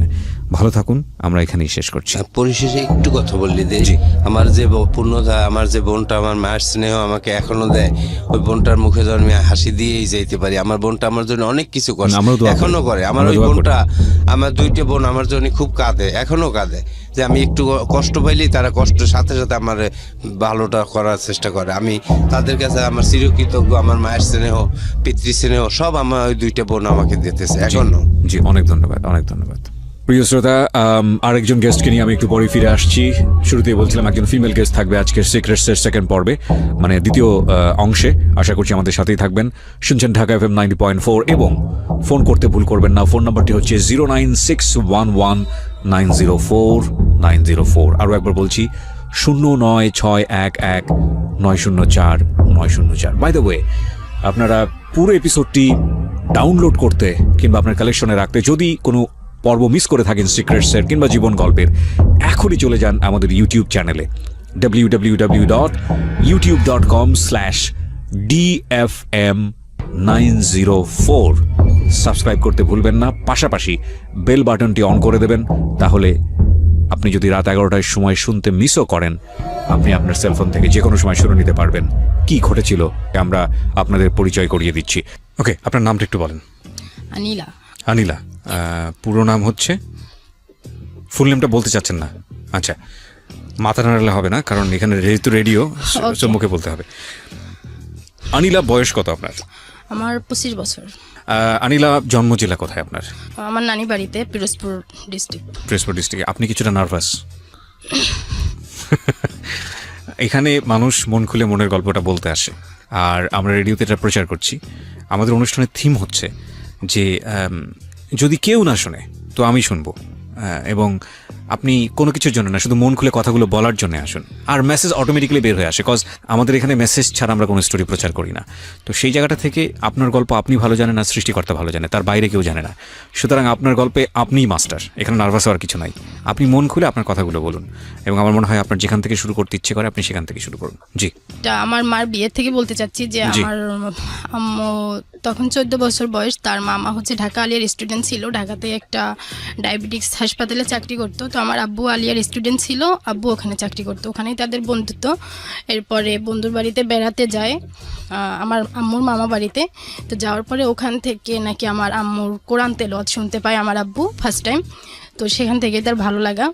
এরপরে সে আমার ওই ভাইয়া ডাকি আমি, যাকে আমার আব্বুর মামা হয়, ওই বন্ধু হয় আমার আম্মুর মামা, তাকে জি। আমি ভাইয়া ডাকি। তো Okay. ওনাকে প্রস্তাব দেয় যে আমি তোমার ভাগ্নিকে বিয়ে করতে চাই। তো সেও দেখে যে ছেলে তো ভালোই, আমার আব্বু আবার দেখতে শুনতে খুব সুন্দর ছিল, টাকা পয়সাও মানুষের পিছনে খুব ব্যয় করতে পারতো, হয়তো ওই রকমের ভাবছে যে খুব বড় লোকের ছেলে, দেখতেও হ্যান্ডসাম। তো তারা ছেলের কোনো খোঁজ খবর না নিয়ে, আর আব্বু এমন পাগল হয়ে যায় যে আজকে দিনের মধ্যে বিয়েটা দিতে হবে। আপনি এই ঘটনাগুলো পরবর্তীতে শুনেছেন, হ্যাঁ কারণ আপনার বাবা মার বিয়ের আগের ঘটনা তো আপনার জানার কথা না, সেটা আপনি পরবর্তীতে গল্পের মধ্যে করে শুনেছেন, যেটা শুনেছেন সেটাই বলছেন সেটাই এখানে। বলতে Okay. বলছি। তো সেই তাড়াহুড়ো করে সেদিনই বিয়ে দেওয়ার জন্য বলে। তো তারাও ওই রকমের করে বিয়ে দিয়ে দেয়। আমার নানা ছিল না, কিন্তু ওই আম্মুর নানা বাড়ির লোকরা আম্মুকে বিয়ে দিয়ে দেয়। বিয়ে দিয়ে দেওয়ার পরে তো আব্বু কয়েকদিন থেকে ঢাকায় চলে আসে। এরপরে ওই আর কি বিয়েটাই সে করে আসে। এরপরে ঠিক মতো হয়তো যোগাযোগটাও করতো না আব্বুর সাথে, আম্মুর সাথে। এরকমের বেশ কিছুদিন চলতে থাকে। হঠাৎ একদিন চিঠিতে বলে যে আমার মাকে নিয়ে আসার জন্য ঢাকায়। তো আমার মাকে ঢাকায় নিয়ে আসে। নিয়ে আসার পরে এরপরে হচ্ছে আমার মাকে খুব ভয় দেখায় যে মাকে মেরে ফেলবে, অনেক দূরে নিয়ে যেত, নৌকায় চড়াইতো, বলতে তোকে এখন নৌকা থেকে ফেলে দেবো, বাসের নিচে ফেলে দেবো, ছাদে গেলে তোরে ছাদ থেকে ফেলে দেবো। এভাবে মানে হঠাৎ করে ভয় কেন দেখাবে? এটা সেই ভালো জানে।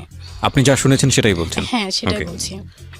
তো মা তো এক ছোট ছিল, আর একদম গ্রাম্য মেয়ে ছিল, তার কোনো মাথায় কোনো জ্ঞানই ছিল না যে এই যে কথাগুলো বলছে এগুলো আমার গার্ডিয়ানকে বলা উচিত, বা এরকমের ভয় দেখাচ্ছে। সে ভয় পাচ্ছে শুধু। কত বছর বয়সে বিয়ে হয় আপনার মার? 14 বছর। 14 বছর। আর আপনার বাবার বয়স তখন কত ছিল? তখন হয়তো 30-র উপরে ছিল। 30-র উপরে ছিল। এটা তার প্রথম বিয়ে ছিল আপনার বাবার? না আপনার বাবার এটা প্রথম বিয়ে ছিল না? না। ওকে, সো এগুলো একটু পয়েন্ট করার মতো, শ্রোতা একটু খেয়াল করবেন। আচ্ছা ঠিক আছে, তারপর এরপরে তো এরকম একটা ছেলের সঙ্গে আপনার মা তাকে বিয়ে দিল কেন? আপনার মা বলছি, সরি, আপনার নানি তাকে বিয়ে দিল কেন? আমার নানি আর কি এমনভাবে ওই ভাইয়া উপস্থাপন করছিল আমার আব্বুর সম্বন্ধে যে আমার মা খুব সুখে থাকবে। সেও জানতো না যে ওনার আর একটা ওয়াইফ আছে। আচ্ছা, তো বাবা কি করতো? সে ওই ডায়াবেটিক্স কোম্পানি হাসপাতালে চাকরি করতো। চাকরি করতো, ঠিক আছে। আর বলেন। আরেকটা কাজ করতো, ম্যান পাওয়ারের কাজ করতো, যে বিদেশে লোক পাঠায়, আদম ব্যবসা যেটাকে হ্যাঁ, বলে। আদম ব্যবসা যেটাকে বলে, এটা করতো। তো ওই রকমের আর কি সে এখান ঢাকা থেকে যখন যাইতো অনেক টাকা নিয়ে যেত, যে ওই ভাইয়ার মার কাছে আর কি আমার আম্মুর নানির কাছে দিত আর কি। সবাই একটু লোভে পড়ে গেছিল আমার যেটা মনে হয়। না হয় একটা ছেলের কোনো কিছু না জেনেই ছেলের কাছে একটা মেয়েকে তুলে দেওয়া তো উচিত না। তো সেইখান থেকে বিয়েটা হয়। এরপরে তো ঢাকায় আসে আমার মা আসার পরে তখন হয়তো আমি কনসেপ্ট করি আমার মা যেটা বলছে। এরপর তো বাড়িতে যায়, বাড়িতে যাওয়ার পরে কিছুদিন পরে আব্বুও যায়। আমার নানি বাড়িতে যাওয়ার পরে আব্বুকে বলে যে ঘটনাটাই। এরপর আমার আব্বু তো কিছুতেই রাজি না, যে না এত তাড়াতাড়ি বাচ্চা নেওয়া যাবে না, তোমার বাচ্চা নষ্ট করে ফেলতে হবে। তো মা তো আবুজ, তাকে যেভাবে ঘুরাচ্ছে আব্বু আম্মু সেভাবে ঘুরতেছে। তো হাসপাতালে নিয়ে গেল, নিয়ে যাওয়ার পরে সব ওকে নষ্ট করবে। তো ঠিক ওই মুহূর্তে আমার বড় মামা শুনতে পায় যে এই ঘটনা। তখন বড় মামা ওইখানে যেয়ে আমার মাকে নিয়ে আসে ধাক্কাইতে ধাক্কাইতে, যে তোকে তো ছোট থেকে এই শিক্ষা আমরা দেই নাই। আচ্ছা, একটা মানুষ যে পৃথিবীতে আসবে সে তার রিজিক নিয়ে আসবে, তাকে নষ্ট করার অধিকার কারোই নাই। তো সেখান থেকে নিয়ে আসার পরে তো আমার আব্বু খুব রেগে যায় যে স্বামীর কথা শুনলো না, ভাইয়ের কথা শুনলো। সে ওখান থেকে রাগ করে চলে যায়। চলে যাওয়ার পরে দীর্ঘদিন আর কোনো যোগাযোগ নাই। যোগাযোগ নাই, তখন তো চিঠির যুগ ছিল। একটা চিঠি যেতে যেতেও অনেকদিন সময় লেগে যেত, 10-15 দিন সময় লাগতো। হ্যাঁ। তো হঠাৎ এরপরে আমি আসি পৃথিবীতে। আসার পরে তাকে জানানো হলো, তখন সে তার আসি মানে হচ্ছে আপনার মা কনসিভ করেন, তাই তো? হ্যাঁ আপনার মা ওই সময়ে আপনার নানু বাড়িতে থাকা অবস্থায়, না কনসেপ্ট করে ঢাকাতে যখন আমার না সেটা তো বলতে পারছি, এবার ধরা পড়ে হচ্ছে আর নানু হ্যাঁ, বাড়িতে নানি থাকা বাড়িতে অবস্থায়। যাওয়ার পরে তখন তো আব্বু হচ্ছে নানি বাড়িতে যায়, যাওয়ার পরে আব্বুকে বলে, আর আচ্ছা। আব্বু যখন নষ্ট করতে চায় আমার আম্মু রাজি না হয়, সেইখান থেকে আব্বু রাগ করে ঢাকায় চলে আসে। আচ্ছা। তো ওই টাইমটাতে আমার ওই যে ফার্স্ট আর কি আব্বুর যে বিয়ে করছিল ওনার আর একটা বেবি হয়। আচ্ছা। তো আমার মাকে বলে যে মাহমুদার একটা বাচ্চা হয়েছে, মাহমুদা খুব ছোট আর কি, মাহমুদার খুব প্রশংসা করতো। তো আমার মা কখনো জিজ্ঞাসা করতো না যে মাহমুদাটা কে কে তুমি তার প্রশংসা করতো, তার মাথায় এটাও ছিল না, জিজ্ঞেস করার মতো হয়তো তার ওই বোধটাও ছিল না। এরপরে ওই যখন আর কি আমার পেটের বয়স 3 মাস আর কি আমার আম্মুর, তখন আব্বু হচ্ছে আমার আম্মুর কাছে বলে যে তোর বাবাকে বল টাকা দেওয়ার জন্য, আমি বিদেশ যাব। তো আমার নানা তখন জমি বিক্রি করে তাকে ওই সময় 25,000 টাকা দেয়। তো সে ঢাকায় আসে, ঢাকায় আসার পরে তার তো বিদেশে প্রসেসিং চলতেছে, সেটা আর নানি বাড়ির লোকজন জানতো না। তো যখন আমার বয়স নাকি 15 দিন আর কি পৃথিবীতে আসার পরে 15 দিন বয়স, তখন আমার আম্মুর কাছে একটা চিঠি যায় যে তুমি তাড়াতাড়ি ওকে নিয়ে আসো, আমি এরকমের বিদেশ যাব, তো আমি চাচ্ছি তোমাদের ঢাকায় রেখে যাব। তো চিঠিটা পৌঁছাতে আমার মার কাছে দেরি হয়ে যায়। তো মা যখন ঢাকাতে আসে, যেদিন আসে সেদিনই শুনে যে আব্বুর ফ্লাইট হয়ে গেছে, আর আব্বুর সাথে দেখা হয় নাই। তো এরপরে তো আবার মা চলে যায় গ্রামে, আব্বুর সাথে আর কোনো যোগাযোগ নেই। মা চিঠি দিত কিন্তু চিঠির কখনো উত্তর আসতো না, আর আব্বু দিত কিনা সেটা আব্বুই ভালো জানে। ওকে, এই ঘটনাগুলো আপনি কার কাছ থেকে শুনেছেন? এটা আমার মার কাছ থেকে, নানির কাছ থেকে। এখানে একটা বিষয় একটু নোট করে নেই, এই কথাগুলো আপনি যখন শুনতেন তখন আপনার বাবার প্রতি অনুভূতিটা কি হতো? ঘৃণা। ঘেন্না হতো। একদম ভেতরে যা হয়েছে আপনি সেটাই আজকে এখানে বলবেন, আপনাকে আমি অনুরোধ করছি বিশেষভাবে। আপনার কখনো মনে হয়েছে যে মা বা নানি যেটা বলছে সেটা বাবাকে সামনাসামনি কি জিজ্ঞেস করে তারপরে বিশ্বাস করি? আপনার ভিতরে যা হয়েছে আপনি সেটাই আমাকে বলেন। হ্যাঁ, এটা মনে হয়েছে নাকি তার আগে হ্যাঁ, ঘৃণা করেছেন? না না, মনে হয়েছে, বাট ঘৃণাটাই বেশি হয়েছে। কারণ exactly, this is the very very important point প্রিয় শ্রোতা। এই জন্য একটা সেপারেট ফ্যামিলি, যখন একটা ফ্যামিলি সেপারেট হয়ে যায়, বাবা আলাদা হয়ে যায়, মা আলাদা হয়ে যায়, সন্তানটা যেখানে থাকে, সন্তান তারাই তাদের মতো করে বড় করে। কারণ ওই কোমলমতি মনে সে যেটা শোনে সেটাকেই সে সত্য মনে করে স্থান দেয়। এবং আমি বলছি না ঘটনা সত্য না মিথ্যা, সেটা বলছি না, ওর কোশ্চেন করার ক্ষমতা থাকে না। এবং কোশ্চেন করার ক্ষমতা থাকে না বলেই হয়তো তার বাবাটা ওরকম ছিল না, কিংবা তার মাটা ওরকম ছিল না। সে যেইখানে বড় হচ্ছে সেভাবেই সে তার পারসেপশনটা গ্রো করে। সেপারেটেড ফ্যামিলির সবচেয়ে বড় দুঃখজনক ঘটনাটা হচ্ছে এটা, যে মা বাবা সম্পর্কে যা বলবে, সন্তান যেখানে বড় হবে, যদি মায়ের কাছে বড় হয় সে সেই ধারণা নিয়েই বড় হবে, এবং বাবার কাছে যদি থাকে তাহলে মার সম্পর্কে যেটা বলবে সেই ধারণা নিয়ে সে বড় হবে। কারণ সে তো খুব ছোট থাকে, তার ওই কোশ্চেন করার ক্ষমতা থাকে না, তার মনের ভিতর থেকে এই প্রশ্ন আসবে না যে আচ্ছা ওনারা যেটা বলতেছে সেটা তো মিথ্যাও হতে পারে, একবার বাবাকে ডেকে এনে জিজ্ঞেস করি তো সে এরকম ঘটনা ঘটিয়েছে কিনা। এবং সেই সাহসটা যেহেতু থাকে না, সেই যুক্তিটা যেহেতু থাকে না, একেবারে কোমলমতি মন, সুতরাং সে অন্ধ মনে বিশ্বাস করে যায়। এবং যে ঘৃণাটা জন্ম হয় ছোটবেলায়, বাবার প্রতি হোক মায়ের প্রতি হোক, সারাটা জীবন জুড়েই সে সেটা বয়ে চলে। সবচেয়ে বড় ক্ষতি হয় এটা কিন্তু যার প্রতি ঘৃণা করে তার না, যে নিজে ঘৃণা করা শেখে তার। গল্পটা আমরা সামনের দিকে এগোচ্ছি। জি বলুন। এরপরে চিঠি লেখে এবং মার সঙ্গে যোগাযোগ করতো না না? হয়তো কিনা সেটা জানি না, কিন্তু 3 বছর পরে আর কি আব্বু চলে যাওয়ার 3 বছর পরে হঠাৎ একটা তালাকনামা আসে। তালাকনামাটা আসার পরে আমার নানার হাতে এসে পৌঁছায়। তো নানা তালাকনামাটা দেখে তখন চিন্তা করে যে যেহেতু ছেলে 3 বছর খোঁজ খবর রাখে নাই, ইসলামিক দৃষ্টিতে 3 মাস যদি স্বামী স্ত্রীর মধ্যে যোগাযোগ বিচ্ছিন্ন থাকে সেই ক্ষেত্রে তালাক হয়ে যায়। কে বলেছে আপনাকে? এটা শুনছি আর কি, শুনেছেন? এরকম হ্যাঁ। শোনা অনেক ভুল জিনিসই আমরা জানি। ঠিক আছে, সমস্যা নেই, বলুন। হ্যাঁ, সেখানে 3 বছর আর কি টোটালি যোগাযোগ নাই। আচ্ছা। হ্যাঁ, তো তারপরে তো তালাকনামা হাতে চলে আসছে। সেইখানে এখন তো আর মেয়েকে বসায় রাখা ঠিক না, আমরা কতদিন বেঁচে থাকবো, আর এই মেয়ে আর একটা মেয়ে, আমি যদি ছেলে হতাম সেই ক্ষেত্রে একটা তাদের চিন্তা থাকতো, তাদের চিন্তা যে একটা মেয়ে হয়েছে আর ও মেয়ে, কোথায় এদের স্থান হবে। জি। তো সেই ক্ষেত্রে আমার মাকে তারা বিয়ে দেওয়ার চিন্তা করলো। তো চিন্তা করলো, তারা ওই রকমের চিন্তা করলো, কিন্তু আমার মা কিছুতে বিয়ের জন্য রাজি হয় নাই ওই টাইমে। আচ্ছা। যে বিয়ে তো একবারই হয়, আমি যে আমার বিয়ে হলে আমার বাচ্চাটা কি হবে। আচ্ছা, যেই ধারণাটা সেটা আপনার মায়ের ব্যক্তিকেন্দ্রিক ধারণা না, এটা আমাদের পুরো সমাজেরই একটা ধারণা। হ্যাঁ বলেন। তো তারপরে তাকে জোর করে বিয়ে দিয়ে দেওয়া হয়, তখন আমার বয়স 2.5 বছর। জি। তো বিয়ে দিয়ে দেওয়ার পরে মা তো চলে যায় শ্বশুর বাড়িতে, আমি আমার নানির কাছে থাকি। আচ্ছা, তো জোর করে বিয়ে দেওয়া হলো, ছেলেটা কি করতো? কিছুই করতো না, বেকার। আপনার তখন 2.5 বছর, আপনার নিজের কি কোনো মেমোরি আছে ওই সময়ের, যে মা আর কি হচ্ছে না হচ্ছে, কোনো স্মৃতি কি আছে?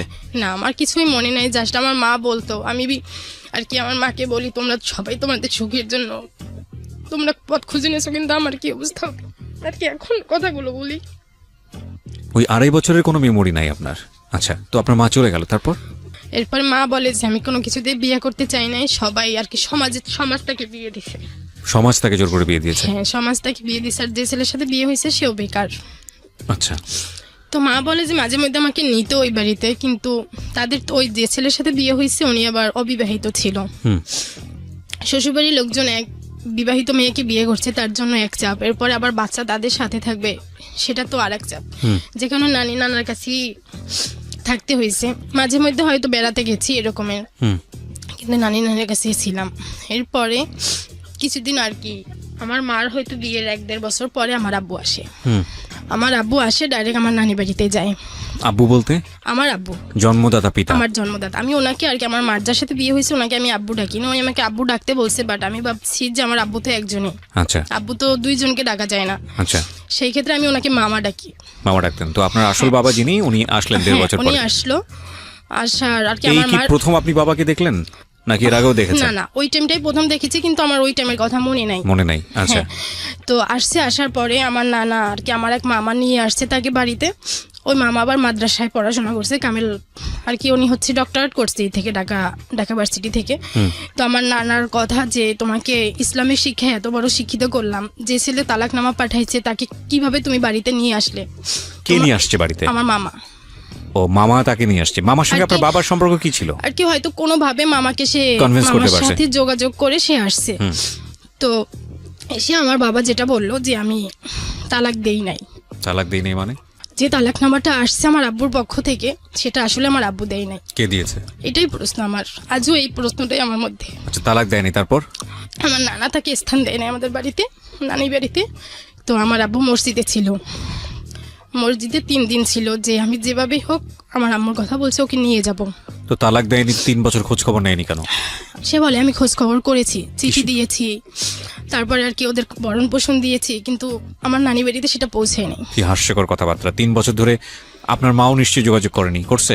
আমার মা তো তার কোনো ঠিকানাই জানতো না, কিভাবে করবে? তো তাহলে ভরণ পোষণ আর সব দিচ্ছি? থেকে বড় কথা, আমাদের যে বাড়ি কুষ্টিয়াতে, সেই কুষ্টিয়ার ঠিকানাটা আমার নানি বাড়ির লোকজন জানতো না। না, this is a very stupid logic. যত পৃথিবীতে আমরা, আপনি যে যুগের কথাই বলেন না কেন, আজ থেকে 25 বছর আগের গল্প বলছেন আপনি, 20 বছর আগের গল্প বলছেন, 3 বছর ধরে আপনার বাবা যদি আপনার মার সঙ্গে যোগাযোগ করার চেষ্টা করে কোনো রিপ্লাই না পায়, আমার এই এবং একটাই সেখানে প্রশ্ন আপনি শুধু আমার আব্বুর কাছে, যে আমি হচ্ছে ছোট থেকে আব্বুর সাথে ওরকম সাহস করে কথা বলতে পারি না, কিন্তু 2 বছর আগে হঠাৎ আমি আব্বুরকে বলছি। 2 বছরের গল্প আমি পরে আসতে চাই, আমি পয়েন্টগুলো রেখে যাচ্ছি কারণ আপনার গল্প যেটা আপনি বলছেন সেটা কতটুকু তালাকের গ্রহণযোগ্য কথাটাই আমি বলতে চাচ্ছি। তাকে আমি প্রশ্ন করছি যে আপনি কি আমার আম্মুকে তালাক দিয়েছেন? সে বলছে এত বছর আগের কথা আমার মনে নাই। কিন্তু এই যে বাড়ির যে ঘটনাটা, যে সে এত বছর আগের ঘটনা মনে থাকবে না মানে এটা কি ধরনের কথাবার্তা? হ্যাঁ, সে তালাক দিয়েছে কিনা সেটা তার মনে নাই, কিন্তু সে তালাক দেওয়ার পরে সে বাড়িতে গেছে, যাওয়ার পরে সে বলছে তালাক দেয়নি। আমার মধ্যে একটাই প্রশ্ন যে তালাকনামাটা তাহলে আসলো কোত্থেকে? সে বলছে দেয় নাই। তার ফাইন্ড আউট করা উচিত ছিল। আমার নানা নানি বলছে যে তালাক, আমার নানার হাতে তালাকটা আসছে, তাহলে এই তালাকটা দিলটা কি? তালাকনামাটা আপনি দেখেছেন? না, আমি দেখি নাই। আপনি কেন দেখেন নাই? এটা তো অনেক আগের কথা। তালাকনামাটা কোথায় আছে? তালাকনামাটা আমার নানা বলছে যে আমার নানা হাতে পাওয়ার পরে নাকি পোড়াই ফেলছে। জীবনটা আমি অনেক খুঁজছি। এতটা সহজ মনে হয় আপনাদের কাছে, যারা অভিভাবক তাদের সবাইকে বলছি। আসলে মানে একটা মানুষের, আপনাদের হয়তো কিছুই হবে না যিনি বাবা, তিনি বিয়ে দিয়ে দিয়েছেন মেয়েটাকে, কিন্তু এই যে মেয়েটা দুনিয়াতে এসছে এর তো একটা সুন্দর শৈশবের দরকার ছিল না? আজকে যে মেয়েটাকে এখানে উপস্থাপন করছি, এটা একটা মেয়ের কাহিনী না, এটা অনেক ছেলে মেয়ের কাহিনী বাংলাদেশের। ঠিক আছে, প্লিজ, যদি প্রপারলি বড় করতে না পারবেন দুনিয়াতে আনবেন না, আর যদি এনেই ফেলেন তাহলে নিজের সুখ বিসর্জন দিয়ে হলো সেই ছেলে মেয়েকে আপনাকে একটা সার্টেন পিরিয়ড পর্যন্ত বড় করতে হবে, বড় করতেই হবে, এটা আপনার দায়িত্ব, এবং এই দায়িত্ব অবহেলা করার কোনো সুযোগ নাই। সেটা যত বড়ই ঘটনা ঘটুক না কেন। আনলেন কেন? আগাই আমরা সামনের দিকে। তারপরে আমার আরেক মামা আমার আম্মুকে বলতেছে যে ও যেহেতু এত করে বলছে তাহলে তুমি ওর সাথে চলে যাও। তার কিন্তু সেকেন্ড ম্যারেজ হয়ে গেছে আমার আম্মুর। তো সে অনেক গরিব, যার সাথে সেকেন্ড ম্যারেজ হয়েছে। আর আমার আব্বুর দেখতে শুনতে টাকা পয়সা আর কি, ওই শুনে হয়তো তাদের লোভ এখনো আছে যে ছেলেটা এত দূর পর্যন্ত জীবনটা নিয়ে আসছে, তারপরেও আমার মামারা বলতেছে যে তুমি ওর কাছে চলে যাও। তখন আমার মার কথা ছিল যে যদি যেতে ইচ্ছে করে তাহলে তোমাদের বউদেরকে দিয়ে দাও, আমাকে বইলো না। আমার জীবনটা কতবার নষ্ট করতে চাও তোমরা? এক জায়গায় ওইখানে তখন ওই যেখানে আর কি সেকেন্ড ম্যারেজ যেখানে ছিল ওখানেও তখন মা প্রেগনেন্ট ছিল। ওহো, তো ওই প্রেগনেন্ট থাকা আমার বাচ্চাটা নিরাপদ থাকতে পারে না। হুম তো আমি মনে করি যে আমার মা বাবার কাছে আছে, মাঝে মধ্যে হলে আমি এসে দেখে যেতে পারি, আর আব্বু যদি নিয়ে যায় তাহলে কখনোই হয়তো দেখতে পারবে না। সেইখান থেকে আমার মা চাইছিল না যে আমাকে দিয়ে দেখ, তো আমার নানারাও দেয় নাই, যে আমরা যেভাবে কষ্ট করে থাকি ও আমাদের সাথে কষ্ট করে থাকবে। তো এইভাবে চলতে থাকে। এরপরে আব্বু আসে আর কি মালয়েশিয়াতে থাকতো, তখন তার ওই ফ্যামিলিও নিয়ে গিয়েছিল আর কি। ফার্স্ট যে ফ্যামিলি ছিল ওইখানে তার 2টা ছেলে হয়েছিল, তো ওদেরকে নিয়ে এসে মালয়েশিয়াতে থাকতো। প্রতি বছর একবার করে আসতো, এসে আমাকে দেখে যেত, কাপড় চাপড় যেগুলো দরকার হতো এগুলো দিয়ে যেত। এরকম করতে করতে 2000 সাল পর্যন্ত আসছে। তখন তো আমি প্রাইমারিতে পড়ি, পড়াশোনা মোটামুটি চলতেছে। এরপরে 2000 সালে আসার পরে 2000 সালে সে মালয়েশিয়া থেকে আমেরিকাতে চলে যায়, আর তার ওই ফ্যামিলিকে কুষ্টিয়াতে পাঠিয়ে দেয়। তো এরপরে এরকমের চলতে থাকে। এরপরে আর যোগাযোগ বন্ধ, আমার সাথে আর যোগাযোগ নাই আর কি। কষ্টটা এরপরে যখন বুঝতে পারি যে বাবা আর কি সবার বাবারা ভালোবাসতেছে, বাবারা আসতেছে, তো সেইখান থেকে আমার প্রশ্ন থাকতো তাদের কাছে যে আমার বাবা কোথায় আর কি। এটা ছোট কথা বলতেছি। তখনও আর কি বাবা যখন বুঝতে শিখছি আমার বাবা কোথায়, আর আব্বু যে প্রতি বছর আসতো ওরকম আসতো, হয়তো দেরি করে আর কি। আমার যতটুক মনে আছে ক্লাস 4-এ উনি শেষ আসছিল, তখন আমাকে বলছিল যে তুমি চলে আসো। আমি বলছি আমি আম্মুকে ছাড়া যেতে পারবো না। তো বলছে যে তোমার আম্মুকে তো আর নেওয়া যাবে না, কিন্তু আমি ভাবতাম যে আম্মুকে কেন নেওয়া যাবে না, আমি যদি যেতে পারি তাহলে আম্মু আমার সাথে যাবে। এরপরে আব্বুর থেকে ঘৃণা থেকে হচ্ছে ছেলেদের উপরে যে ঘৃণাটা হয় যে আমার মাকে একটা ছেলে কষ্ট দিয়েছে, আমি ওই রকমের ছেলেদেরকে কষ্ট দেব। এটা কোন সময় আপনার রিয়েলাইজেশনটা হয়? এটা হচ্ছে ক্লাস 7-এ। ক্লাস 7-এ থাকা অবস্থায়। ওকে। এরপরে একটা ছেলের সাথে ফার্স্ট আর কি সেই আমাকে লাভ লেটার দেয়। তারপরে কবে দিল এটা আপনাকে? এটা ক্লাস 8-এ কিভাবে দিল? যে না ওইটা। ওকে। তো পরে দেখলাম যে এরকমের কিছু লেখা, তখন আমিও আর কি আমার তো টার্গেটই ছিল যে আমি এই কাজটা করব, যে ছেলেদের জীবন নষ্ট বলতে কেউ আমাকে প্রেমের প্রস্তাব দিল, আমি তাকে প্রেমের আর কি রাজি হওয়ার পরে কিছুদিন তার সাথে কথাবার্তা বললে বন্ধ করে দিব। আচ্ছা, এটা আপনার টার্গেট ছিল? এইটা আমার টার্গেট ছিল। টার্গেটটা কেন ছিল? এই যে বাবার উপরে ঘৃণা থেকে, যে আমার বাবা আমার মাকে কেন কষ্ট দিল, সুতরাং আমিও ছেলেদেরকে কষ্ট দিব। আমিও ছেলেদেরকে কষ্ট দেব। ওকে, তারপর? এরপর ওইটা হয়তো 2-3 মাসের মতো ছিল। এরপরে আবার আরেকটা ছেলে প্রস্তাব দিল, তারপর তার প্রস্তাবে রাজি হয়ে গেলাম আর কি। প্রেমের ওইটা হচ্ছে ফোনে ছিল। ওইটা ছিল এরকমের যে আমার মামা খালা যারা আছে আর কি, আমার নানার ফ্যামিলি, এদের সম্মান কেউ কখনো নষ্ট করতে পারে নাই সামাজিকভাবে। তো মামা খালা দিয়ে যেহেতু পারে নাই, তাদের টার্গেট ছিল আমাকে দিয়ে। তারা একটা ছেলেকে রাজি করায় যে যত টাকা পয়সা লাগে আমরা দেব, তুই দেখ জাস্ট ওই মেয়েটা কী করতে পারো কিনা। তো আমি তো আর এটা আমার মাথায় ছিল না, আমার তো টার্গেট ছিল অন্যদিকে আর তাদের টার্গেট অন্যদিকে। তারপরে ওই ছেলেটা এরকমের ফোনে আমার নানার জানতো, আমার নানা সকালে নামাজ পড়তে যায়, ফোনটা বাসায় থাকে। তো নানার ফোনে কল আসলো, কল আসার পরে সাধারণত আমি নানার ফোন রিসিভ করতাম। তো এরপরে রিসিভ করার পরে সে তার কথা বলতেছিল যে এইভাবে। তো আমি তো অল্পতেই রাজি হয়ে গেলাম, যেহেতু আমার টার্গেট এরকমের। তো রাজি হয়ে যাওয়ার পরে তার সাথে কথা হতে এখন একটা সময় দেখতেছি যে সে আসলে আমাদের সম্মান নষ্ট করতে চাচ্ছে। সে ফোনে রেকর্ড করে রাখছে যে আমি যদি বিয়ে করি তাহলে অমুক বাড়ির নাতিকেই বিয়ে করব, ওইটা আমার শ্বশুর বাড়ি। তো ফোন রেকর্ড করে ওইটা আবার তার হচ্ছে যে কল আসলে যে টোনটা বাজে এরকমের টোন সে সেভ করে রাখছে। তো যখন ওই আর কি বাড়ির পাশের দোকানপাট ছিল, তো কল আসলে এসব কথা হতো, নাম ধরে সে রেকর্ড করে রাখছে। আবার আমার কিছু কথা যে কথাগুলো হতো, কিন্তু কখনো বাজে কোনো কথা আমার মাথায়ও আর কি ওই রকমের আসতো না যে প্রেম মানে হয়তো বাজে কিছু হতে পারে। জাস্ট আমার টার্গেট ছিল যে হয়তো এরকমেরই। তো এরপরে যখন এটা আমাদের কান পর্যন্ত গেল, তারা আমাকে কুষ্টিয়াতে পাঠিয়ে দিল। মানে আপনার টার্গেট ছিল যে আপনি বিভিন্ন ছেলের লাইফ নষ্ট করবেন প্রেমের ছলনা করে, যেহেতু আপনার বাবা আপনার মার সাথে এরকম করেছে। এরকম কাজ করতে গিয়ে একটা সময় একটা ছেলে তার কলার টিউনে আপনার সাথে সম্পর্ক আছে এটা সেট করে রেখেছিল, যেই ফোন দিত সেই শুনতে পেতো এটা। এবং এটা আপনার মামারা জানার পরে আপনাকে কুষ্টিয়াতে পাঠিয়ে দিল। কুষ্টিয়া মানে হচ্ছে আপনার বাবার বাড়িতে পাঠিয়ে। বাবার এর মাঝখানে একটা কথা বলি না, এই যে তালাকনামা নিয়ে যে কথাটা ছিল, সেটা হচ্ছে আমার এক কাকা যখন আমি 6-এ পড়ি তখন আমাদের বাড়িতে যায় যে তালাকনামা খোঁজে। হয় আমার মা ডিভোর্স দিয়েছে সেইটা, না হয় তালাক দিয়েছে সেইটা। তো তারা তো কিছুতেই আমার নানা বাড়ির লোকজন দিতে পারে না, যে আমরা মেয়েদেরকে ডিভোর্স দিই নাই, তালাকনামা পেয়েছি, সেটা দিয়েই আমরা মেয়েকে বিয়ে দিয়েছি। তো এই তালাকনামাটা হচ্ছে আমার আব্বু চাইছিল আমেরিকা থেকে, সে তখন আমেরিকায় তার একটা বিয়ে করবে। তো আমেরিকাতে বিয়ে করবে, তার কোনো ওয়াইফ বাংলাদেশে আছে কিনা তাকে সেটা ওখানে দেখাতে হবে। তো সে ওখানে বলছে যে আমার কোনো ওয়াইফ নাই, আমি তাকে ছেড়ে দিয়েছি, তো তার একটা প্রুফ ওখানে দেখাতে হবে। তো হয়তো সেটা তারা নকল ওইখান থেকে আমার নানি বাড়ি থেকে পায় নাই, তারা এখান থেকে আর কি কুষ্টিয়া থেকে নকল করে সেটা তারা আমেরিকাতে পাঠাইছে। ফার্স্ট টাইম তখন আমার কাকা আমাকে কুষ্টিয়াতে নিয়ে আসে, তখন আমি ক্লাস 6-এ পড়ি। এরপরে ক্লাস 8-এ আর একবার আমার মামা আবার নিয়ে আসে, যেহেতু আমার এইটাই আমার বাড়ি, তো আমার নানি বাড়ির লোকজন চাচ্ছিল যে ওর বাড়ির সাথে ওর একটা যোগাযোগ থাকুক। আমার দাদা দাদি দুইজনেই বেঁচে ছিল, কিন্তু আমার দাদাকে আমি দেখি নাই, যেহেতু আমি ক্লাস 6-এ আসছি, আর সে হয়তো আরও 2-3 বছর আগে মারা গেছে, জানতাম না কিছুই। আমার দাদিকে একবার আমি দেখছি। এরপরে হলো ক্লাস 9-এর কথা, যেটা আর কি মামারা জানতে পারে, তখন আমাকে কুষ্টিয়াতে পাঠিয়ে দেওয়ার পরে ওখানে বেশ কিছুদিন থাকতে থাকি। তো ওদের যেটা ছিল, এখানে তো আমার সৎ ভাই বোন আরও বেশ কয়েকটা 5 জন ছিল এরা এখানে। ওদের মধ্যে বড় মেজো ওরা মোটামুটি ভালো ছিল, ছোটগুলো ছোট ছিল, তারপরেও ওদের মধ্যে এখন এটা বড়দের শিক্ষা ছিল নাকি ওদের থেকেই ওরা করতো। যেমন আমি বাথরুমে ঢুকতাম, লাইট অফ করে দিত, কলের কাছে গোসল করতে যেতাম, ওরা যেয়ে দাঁড়াই থাকতো, উজু করতে যেতাম, উজু করতে দিত না। এরকমের বেশ কিছু ফেস করতে, ঘুমাইতেছি খুব গরমের মধ্যে ঘুমাইতেছি, ফ্যান বন্ধ করে দিত, আবার ছাড়লে ফ্যানের কাট আউট উঠাই ফেলতো যাতে আর নাই ছাড়তে পারি, মেইন সুইচ অফ করে দিত। মানে আপনার সৎ ভাই বোনেরা এটা করতো? হ্যাঁ, একদিন আমাদের কল নষ্ট হয়ে যায়, তো আমরা আমার কাকার বাড়িতে যে উজু করে আসবো, সামনে পুকুর ছিল, বাট আমরা কখনো পুকুরে যেতাম না, কারণ আমাদের বাড়ির ভিতরেই সব ছিল, সবাই পর্দা করতো, যে কারণে পুকুরে গোসল করা উজু করা কোনো প্রয়োজনই পুকুরে যেত না, কলে কাজ হতো। এটা গ্রামে, আমাদের গ্রামের বাড়ির কথা কুষ্টিয়াতে।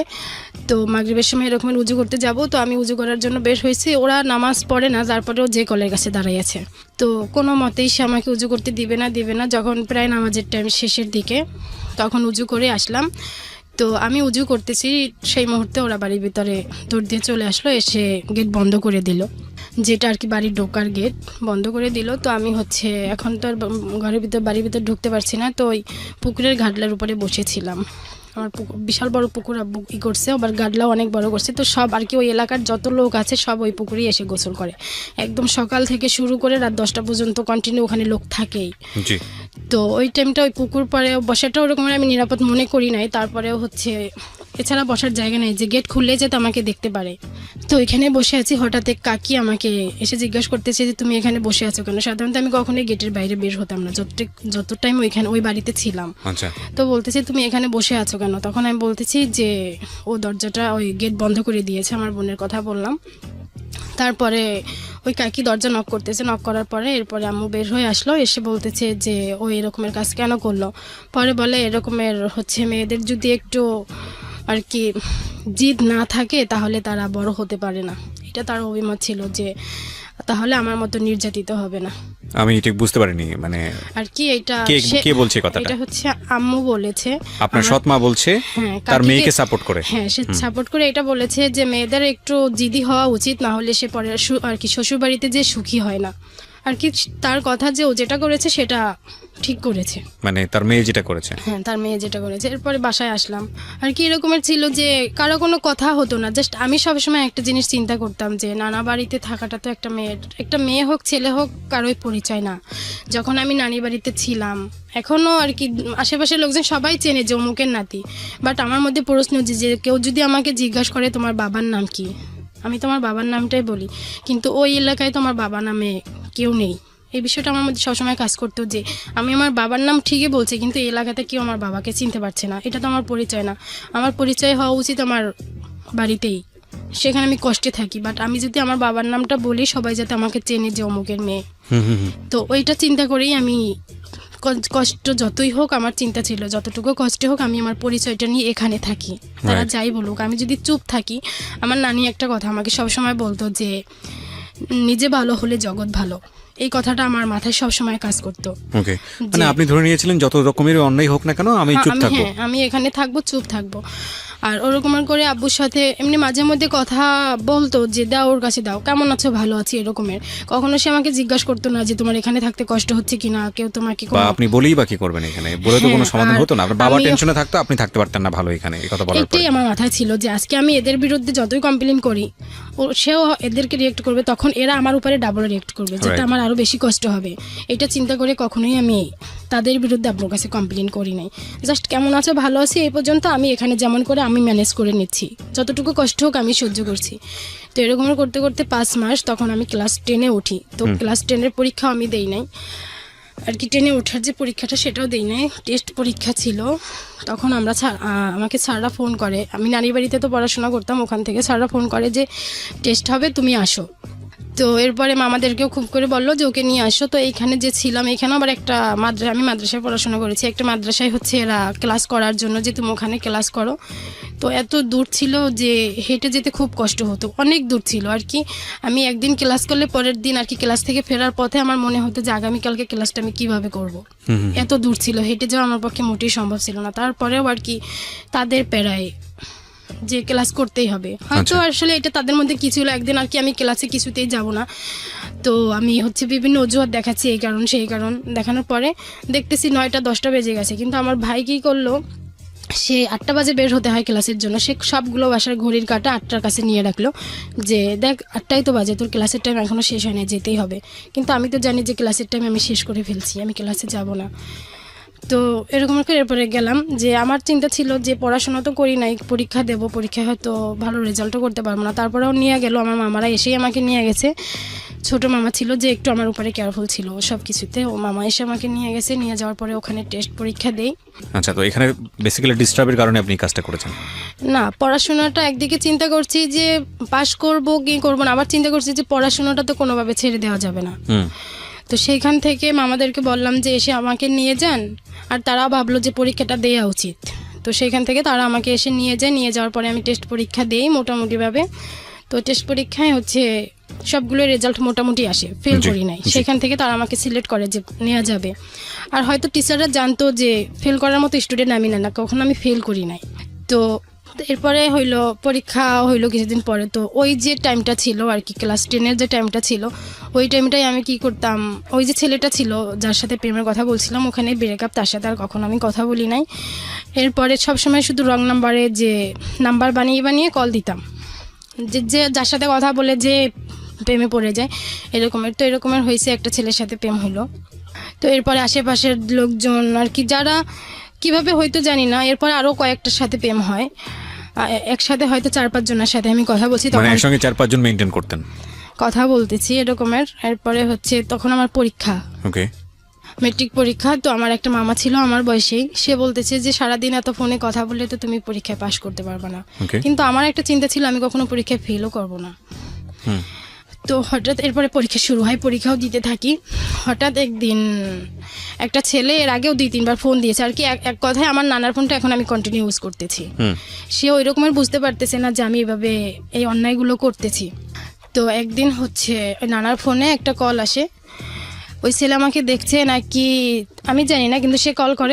আর সব থেকে বড় কথা কি, আমার আব্বু আমেরিকাতে থাকে, আর আমেরিকাতে থাকে, তাদের চিন্তা ছিল যে এই মেয়েকে যদি প্রেমে ফেলাইতে পারি তাহলে হয়তো তারাও আমেরিকাতে যেতে পারবে নাকি আর কি, কোনিতে তারাও হয়তো এইভাবে চিন্তা করে আমাকে প্রেমের প্রপোজ করতো, আর আমিও তাদের রাজি হয়ে যেতাম। তো একটা ছেলে এরকমের হচ্ছে বলতেছে যে কথা বলার পরে আমি আমার একটা ফ্রেন্ডকে নাম্বার দিলাম যে দেখ এই নাম্বারটায় আমাকে এই কথা বলতেছে।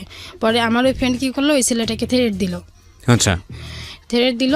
পরে তারপরের দিন হচ্ছে আমার ইংলিশ পরীক্ষা ছিল, রবিবার ছিল, ইংরেজি পরীক্ষা ছিল। তো সে আমাকে পরে সকালে ফোন করে বলতেছে যে কালকে দেখে নেব, তোমাকেও দেখে নেব, তোমার ফ্রেন্ডকেও দেখে নেব, আমাকে কেন থ্রেট দিল। তো আমি পরীক্ষার হলে গেলাম। পরীক্ষা শুরু হওয়ার আগেই একটা ছেলে, তখন আমরা 4 বান্ধবী একই কালার ওড়না পরে গিয়েছিলাম, ফিরোজা কালার একই কালার ওড়না পরে গিয়েছিলাম। তো একটা ছেলে এসে ফার্স্টে একটা মেয়েকে জিজ্ঞাসা করলো যে এখানে আনিলাকে, তো ওটা দেখাই দিল পিছনে। এই ছেলেটার সঙ্গে আপনি কথা বলতেন, বাট আপনি চিনতেন না, জানতেন না এই ছেলেটা সেই ছেলেটা? হ্যাঁ, কথা হয়েছে বলতে 2 দিন কথা হয়েছে, জাস্ট ওনাকে আর কি, ওনার কথা শুনে আমার ভালো লাগে না, তাই আমি আমার ফ্রেন্ডকে নাম্বার দিয়েছি যে দেখ এই ছেলেটা এই কথাগুলো বলতেছে। ওকে, আর যে ফ্রেন্ডকে নাম্বার দিয়েছে ও ছেলে ফ্রেন্ড ছিল। ওকে। তো এরপরে হচ্ছে আর কি সে বলার পরে আমি বলছি হ্যাঁ আমি অমুক। এরপরে সে চলে গেল, আমি যে তাকে কোনো প্রশ্ন করব এই সুযোগটা আর পাই নাই। আচ্ছা, এবং তো আপনি এরপরে- জানতেন না যে সে কি না, বলতে সেটাই। এসছে বা টিচার মনে পরে- করেছিলেন? হ্যাঁ, হ্যাঁ টিচার মনে করেছিলাম। পরে হচ্ছে পরীক্ষার মধ্যে শুরু হয়ে গেল, কিন্তু দেখতেছি যে আমার হলটা ছিল, ওই সিটটা ছিল একদম জানালার কাছে। উনি হচ্ছে ওই হলের সামনে একটা ফিল্ড ছিল, তখন সেখানে দাঁড়ায় ছিল সে আর একটা ছেলে। তো কিছুক্ষণ পর আর কি আমি এদিক থেকে জানালার দিকে তাকাচ্ছি, দেখতেছি ওই ছেলে আর কি ঘুরতেছে, সে ঘুরে দেখতেছে। এখন আমার তো খুব ভয় হচ্ছে যে সে তো আমাকে থ্রেট দিয়েছিল আমাকে দেখে নেবে। তো খুব কষ্ট করে পরীক্ষাটা দিলাম আর কি, এত বাজে পরীক্ষা আমি আমার লাইফে আর দিই নাই। তো ওই দিন আমার ইংরেজি পরীক্ষা ছিল, আচ্ছা, তো আমার ভয় ছিল যে আমি হয়তো ফেলই করব। ওকে, তো এরকমের করে পরীক্ষা থেকে বের হলাম। তো প্রতিদিন আমাকে আমার নানা নিয়ে আসতো, আবার নানাই নিয়ে যেত, এসে একটা গাড়ি ঠিক করে রাখছিল, ওই গাড়িতে করে নিয়ে যেত।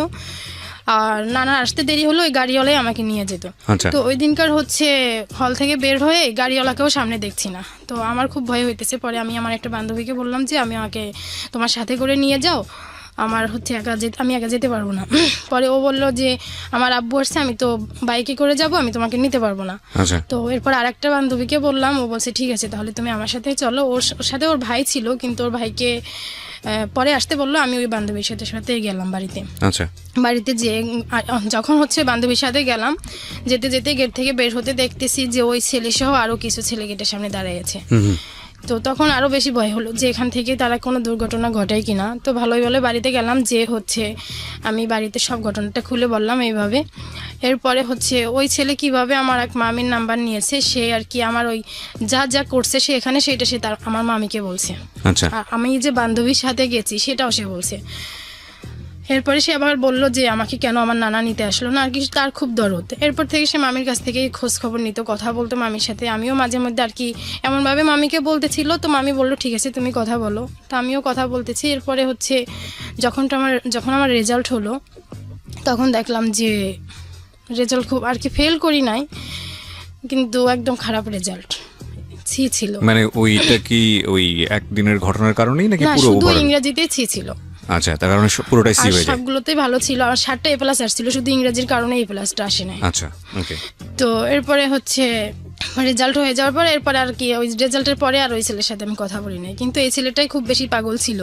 পরে হচ্ছে ওই পরীক্ষা যখন হয় তখন আমার আব্বু পরীক্ষার করে আমার হচ্ছে মামাদের কাছে টাকা পাঠায়, 20,000 টাকা পাঠায় পরীক্ষার খরচ বাবদ। জি, তো যখন দেখলো মামারা যে আব্বু টাকাটা পাঠাইলো, তখন মামারা চিন্তা করলো যে গ্রামে পড়াশোনা না করে ঢাকায় যদি পড়াশোনা করে তাহলে ওর ভবিষ্যৎটা ভালো হবে, যেহেতু সে খরচপত্র দিবে। আর মামাদের পক্ষে এতটা আর কি আমার ঢাকায় যদি পড়াশোনা করায় সেই ক্ষেত্রে তো খরচ একটু এক্সট্রা বেশি লাগে, তো মামাদের পক্ষে ওইটা সম্ভব ছিল না, যে কোনো চিন্তা করে না। যখন আব্বু বলছে তখন তারা আমাকে ঢাকায় ভর্তি করার চিন্তা করলো এবং ভর্তি করলো তামিরুল মিল্লাতে, তামিরুল মিলাত মাদ্রাসা, টঙ্গীতে মহিলা শাখায় ড্যামরাতে। এটা ড্যামরাতে, ওকে।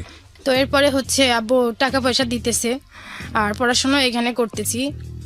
তো রেজাল্টের পরে হচ্ছে আমি আবার আমাদের হোম ডিস্ট্রিক্ট আর কি কুষ্টিয়াতে গিয়েছিলাম। তো এখানে এরকম একটা ঘটনা হয়, টুকিটাকি তো সমস্যা চলতেইছে, হঠাৎ একদিন আম্মুর টাকা হারাই যায় 5,000। আচ্ছা, তো হারাই যাওয়ার পরে তো আমি আদৌ কিছুই জানি না। সে বলতেছিল যে গোসলখানায় গোসল করতে গেছে, তখন নাকি ওইখানে এক চিপায় রেখে দিয়েছে। তো আমাকে এসে জিজ্ঞাসা করতেছে যে তুমি কি টাকাটা দেখছো? তো আমি বললাম যে না আমি দেখি নাই।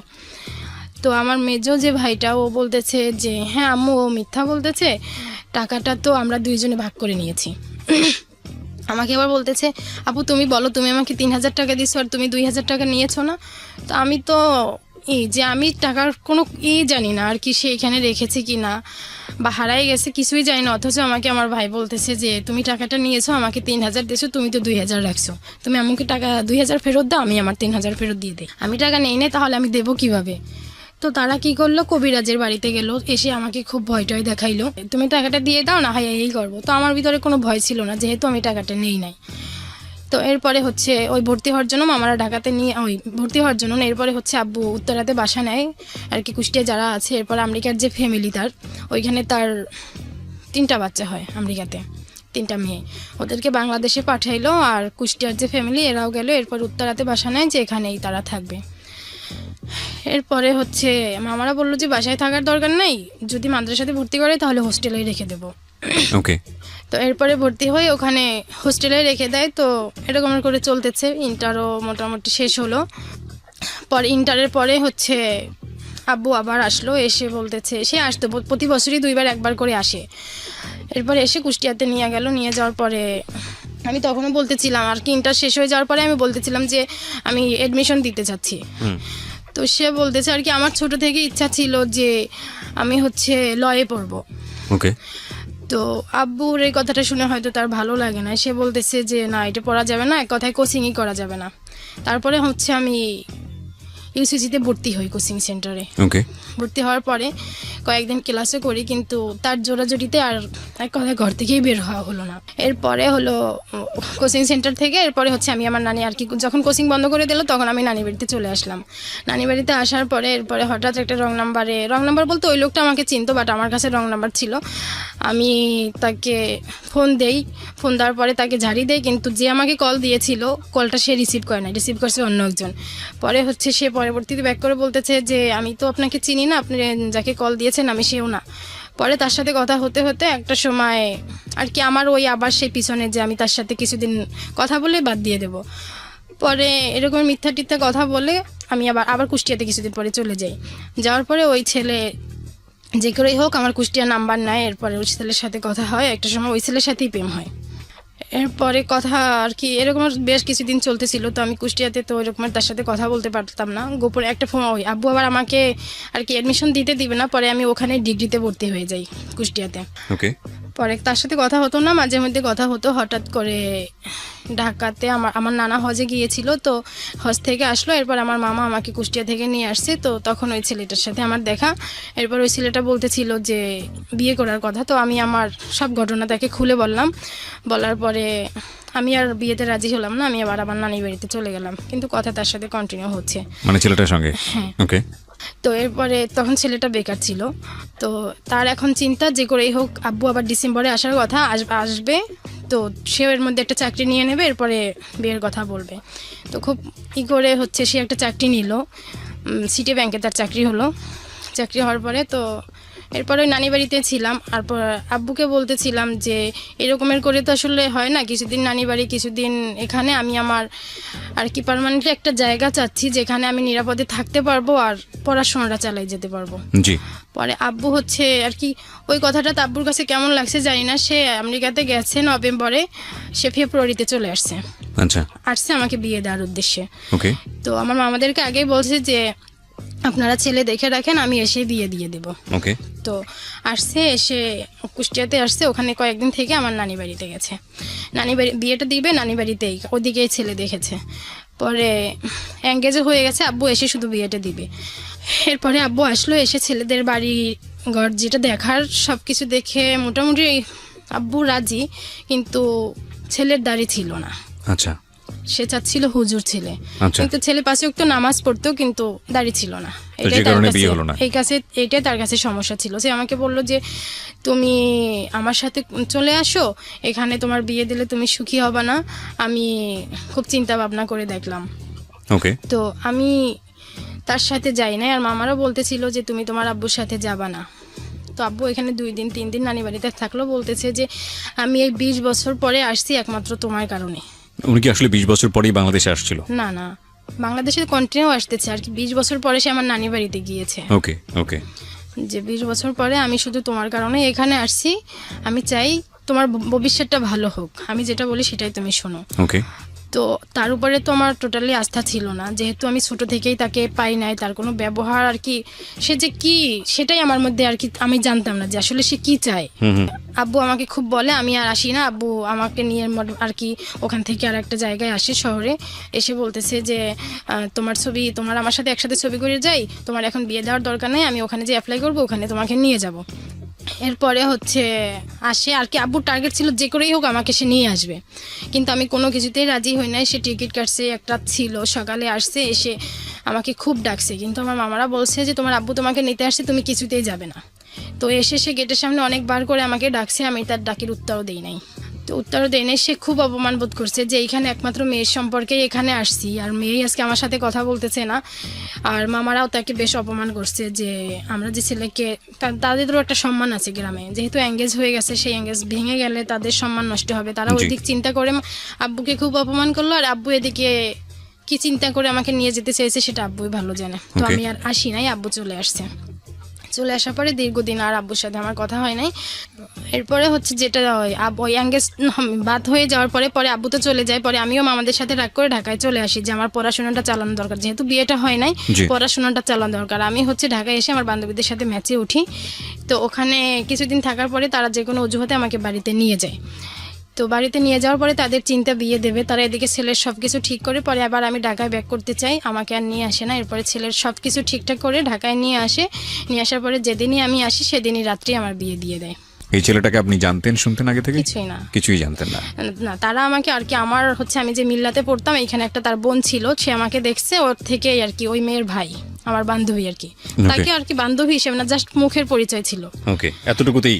হ্যাঁ। এরপরে আর কি মূল ছিল এখানে আর কি, মূল পয়েন্টই হচ্ছে যে আমেরিকা। আব্বুর কথা ছিল যে আমার মেয়েকে বিয়ে করবে, তাকে আমেরিকাতে নিয়ে আসবো। ওকে। আর ছেলে কিছু করতো? ছেলে কিছু করতো বলতে সেও ম্যান পাওয়ারের কাজ করতো, কিন্তু পাতলা, হালকা পাতলা। ওকে, এটাই তার মানে কাজের জায়গা ছিল। ওকে। কিন্তু যখন বিয়েটা হয় তখন সে এভাবে বলেছিল যে তাদের ঢাকায় বাড়ি আছে, তারপরে ছেলে বড় চাকরি করে। এই আব্বুও দেখতেছে না, আমিও দেখতেছি না, আর মামারা জাস্ট মুখের কথায় বিশ্বাস করেছে। এরপরে যেদিন ঢাকায় নিয়ে আসে, আমি আসি আমার নানার সাথে, আসতে আসতে বিকাল হয়ে যায়, 4টা বাজে। এরপরে মাগরিবের পরেই হচ্ছে তাদের বিয়ের আয়োজন আগে থেকেই ছিল, এরপর মাগরিবের পরেই তারা আসে, এসে বিয়ের কাজ কমপ্লিট করে ফেলে আর কি। ছেলের পক্ষ, ছেলের মা বোনরা আসে, এসে আংটি পরায়, কাবির নামায়, সই টই করায়, যেগুলো হয়। এরপরে আমি পরের দিন আবার গ্রামে চলে যাই, নানি বাড়িতেই। জি। এরপরে 2 দিন পরে ছেলেরা যায়, যে পরে আবার আমাকে তাদের বাসায় নিয়ে আসে। আচ্ছা। এরপরে যেটা হয় যে ছেলের সাথে আমার বিয়ে হয়, নাম কি ছিল ওর? ওনার নাম বলতে চাচ্ছি না। আচ্ছা, ঠিক আছে। তো আপনার হাজবেন্ড বলেই বলেন, তাহলে আমাদের জন্য আমার বোঝাটা husband। সহজ হবে। হ্যাঁ। তো উনি হচ্ছে এমন যে সকালে বাসা থেকে বের হতো, নতুন বিয়ে হয়েছে তো ফোন দিতাম, ফোন দিলে কখনো এসে ফোন পিক আপ করতো না, আবার রাত 12টা বাজে বাসায় ফিরতো, ফোন দেই ফোন ধরে না, এরকমের করে চলতেছে। তো আর কাজেরও ওই রকমের কিছু না যে একটা প্রয়োজন হলো সে প্রয়োজনটা মেটাবে, এটা তার পক্ষে সম্ভব না। এরপরে আমার শ্বশুরবাড়ির লোকজনই আমাকে বলতেছে যে তুমি ওকে বলো যে একটা চাকরি বাকরি করার জন্য, যেহেতু সে সংসারে কোনো টাকা পয়সাই দিচ্ছে না। তো তাকে বলতে গেলে করবো এরকমের করে করে কিছুই করতেছে না। তখন আমি আমার আব্বুকে জানাই যে এই অবস্থা। আর আব্বু এর মধ্যে একবার আসে, তো আমাদের বাসায়, আমার শ্বশুরের বাসায় হয়তো বাচ্চার টানেও সে পরিবর্তন হতে পারে বা চাকরি বাকরির জন্য কিছু করতে পারে। এরপরে বাচ্চা নেওয়ার চিন্তা করলাম, তো বিয়ের 2 বছর পরে বাচ্চা হলো, কিন্তু তার মধ্যে কোনো পরিবর্তন নাই। সে ওই যে ফোনটা পর্যন্ত ধরে না। একদিন এরকমের হয়েছে যে আমার বেবি পেটে 6 মাসের, তো তাকে বলতেছিলাম যে আমার খুব খারাপ লাগতেছে, আমি একটু মনে হয় ঘুরে আসলে ভালো লাগবে। তো বলতেছে যে ঠিক আছে আসো, আমি বাহিরে আসি তুমি আসো। তো হচ্ছে আমি বলতেছিলাম যে যমুনা ফিউচার পার্কে আমি আসতেছি, তাহলে আপনি ওখানে আসে। সে বলতেছিল যে আমি উত্তরাতে আছি, তুমি ওখানে আসো। তো আমি হচ্ছে রামপুরা পর্যন্ত যখন আসছি তখন ওনাকে ফোন দিছি, তখন থেকে ফোনটা বন্ধ। এরপরে আর ফোনে পাই না, ফোন একবার ঢোকে ধরে না। এরপরে আমি ওখানে গেলাম, কিছু সময় ওয়েট করছি, তাকে আর পাচ্ছি না, ফোনেই পাচ্ছি না টোটালি। পরে আবার ওখান থেকে আমি একা ব্যাক করি। তো আর কি তার মধ্যে তার ফিলিংসটা এরকমের যে আমি যে কে, এই হয়তো এই মূল্যায়নটাও সে করছে না যে আমি এতবার ফোন দিচ্ছি, দায়িত্ব বলে একটা কথা, যে এতবার ফোন দিচ্ছি তাহলে বিজি ছিলাম, একটু পরে ফোন ব্যাক করে বলি যে এরকমের, এইটাও না। তো এরকমের করতে করতে আব্বুকে বললাম যে সে বারবার বলতেছে যে তুমি চলে আসো। তো আমিও যেতে চাচ্ছি না। এরপর তো বাচ্চাটা হয়ে গেল, এখন চিন্তা অন্য রকমের যে যদি আমি এখান থেকে চলে যাই সেক্ষেত্রে তো বাচ্চাটার কষ্ট হবে, আমার মতোই কষ্ট হবে, ওকে ফেস করতে হবে, তাহলে আমি যাব না। তো এর অবস্থা এতটাই খারাপ যে না যেও উপায় নাই আর কি, আমার একটা কিছু করতে হবে। তখন আমি চিন্তা করলাম যে আমি চাকরি করি। আমার শ্বশুর শাশুড়ি বলতেছে যে তুমি যদি চাকরি করো তাহলে হয়তো ওর পরিবর্তন হতে পারে। তখন আমার বাচ্চার বয়স 1.5 বছর। তো আমি একটা হচ্ছে চাকরি তো বললেই পাওয়া যায় না, অ্যাভেলেবেল চাকরি হয় না। সেই ক্ষেত্রে আমার আর কি এই যে বিয়েটা আর কি ছেলেদের উপরে ঘৃণা থেকে আমি চাচ্ছি যে আর কোনো মেয়ের বিয়ে না হোক। যেমন আমার একটা খালাতো বোনের বিয়ে দিতে চাই। আপনি চাকরি জায়গা থেকে হঠাৎ করে অন্য জায়গায় চলে যাচ্ছেন কেন? ওই আর কি ওই খালাতো বোনের কথা বলতে গিয়ে যে একটা খালাতো বোনের বিয়ে দিবে, তো আমি চাচ্ছি ওর বিয়ে না হোক, সেক্ষেত্রে ওকে আমি ঢাকায় নিয়ে আসছি আমার উদ্যোগে। হ্যাঁ, সেটা তো অনেক পরের প্রসঙ্গ। আপনি চাকরি থেকে চাকরি ট্রায়ের জায়গা থেকে হঠাৎ ওকেই আর কি চাকরির জন্য ও এসে ওকে একটা চাকরি দিয়েছি, পরে ওকেই বলছি যে আমাকে একটা চাকরি আর কি দেখ পারো কিনা। পরে ও আমাকে একটা গার্মেন্টসের কথা বলে যে ওইখানে তোমাকে গেলে স্টোরে কাজ করতে করতে পারবা আমাদের বেসিক্যালি পরিচিত। বিষয়টা হচ্ছে যে আপনি খালাতো বোনকে কোনো এক সময় ঢাকায় নিয়ে এসেছিলেন কোনো একটা এটা কাজের আমার ব্যবস্থা বিয়ের করার পরে জন্য, আর কি। বিয়ের আমি পরে, যখন এই বিয়ের এবং এটা- তারপরে আপনি তার কাছে হেল্প চেয়েছেন যে কোথাও আপনাকে কাজের ব্যবস্থা করে পরে দিতে পারি ওইখানে কিনা। হচ্ছে আমি 15 দিনের মতো কাজ করি, করার পরে এদিকে বাচ্চাটাও দেড় বছর বয়সে অসুস্থ হয়ে যাচ্ছে, আমাকে খুব মিস করে। সেই ক্ষেত্রে হচ্ছে আমি ওখান থেকে আর কি সবাই বলতেছে যে ওকে আর কি, আমার হাজবেন্ডকে খুব চাপ দিতেছে যে তুমি একটা কিছু করো তাহলে ও ব্যাক করবে। তো আমার শ্বশুরবাড়ির লোকজন কি করলো, আমাদেরকে আলাদা করে দিল, যে আলাদা করলে হয়তো ওর উপরে একটু প্রেশার পড়লে ও কাজ করবে। তো সে একটা চাকরি নিল, নেওয়ার পরে 3 মাস ওই চাকরিটা করলো। শ্বশুর শাশুড়ি সবার ননদ সবার মুখে একটাই কথা, যে বাবা বাড়ি থেকে তো আমি কিছুই নিয়ে আসতে পারি না, আরও আমার বাবা 5 লক্ষ টাকা তাদের কাছ থেকে নিছে, আর সেই টাকাটা হচ্ছে আমার শ্বশুর এবং শাশুড়ির দুইজনের জমি বিক্রি করে, শ্বশুরের 10 কাঠা আর শাশুড়ির 10 কাঠা জমি বিক্রি করে তারপর তাদেরকে টাকাটা দিয়েছে। তো বাবা কিছুই দেয় না, এরকমের স্বামী, তো স্বামীকে আমি কিছু বলি না, এরকম বলে পরে আবার আমি চাকরি একাই আর কি বাসা, আমি আমার মার ওখানে যাই, যে ওখান থেকে আসি, এসে একা একা আবার চাকরিতে জয়েন করি। আমার একটা বোনকে নিয়ে আসি, নিয়ে এসে যে আমার বাচ্চাটাও রাখবে, আমি চাকরি করব, আর আমার হাজব্যান্ড আছে থাকুক, সম্পর্ক যেভাবে আছে থাকুক, আমি আলাদা থাকি ও আলাদা থাকুক। এরপরে আবার চাকরি নেই, চাকরি নেওয়ার পর ওইখানে বেশ কিছুদিন করি। এরপরে আব্বুকে টাকা পয়সার কথা বললে সে তো আর দিবেই না টাকা, যে তুমি ওখান থেকে চলে আসো। তার একই কথা যে বিয়ে দেওয়ার পরে এমনি খুশি হয়ে দিতে পারে, কিন্তু সবসময় তো বলাও যায় না, আর সে দিতেও না ওই রকমের করে। এরপরে চাকরি ওখানে নেই, পরে হঠাৎ করে আব্বু বলতেছে যে তুমি পাসপোর্ট করে ফেলো, যত তাড়াতাড়ি সম্ভব তোমাকে নিয়ে যাব। এরপরে পাসপোর্ট করি, তখন চাকরিতেই ছিলাম। এরপরে হঠাৎ করে বলতেছে, এরপরে ডিএনএ টেস্টের জন্য ডাকলো, যখন ডিএনএ টেস্ট হলো তখন হবে আর কি, তখন আমি চাকরিটা ছেড়ে দিই। DNA টেস্ট বলতে?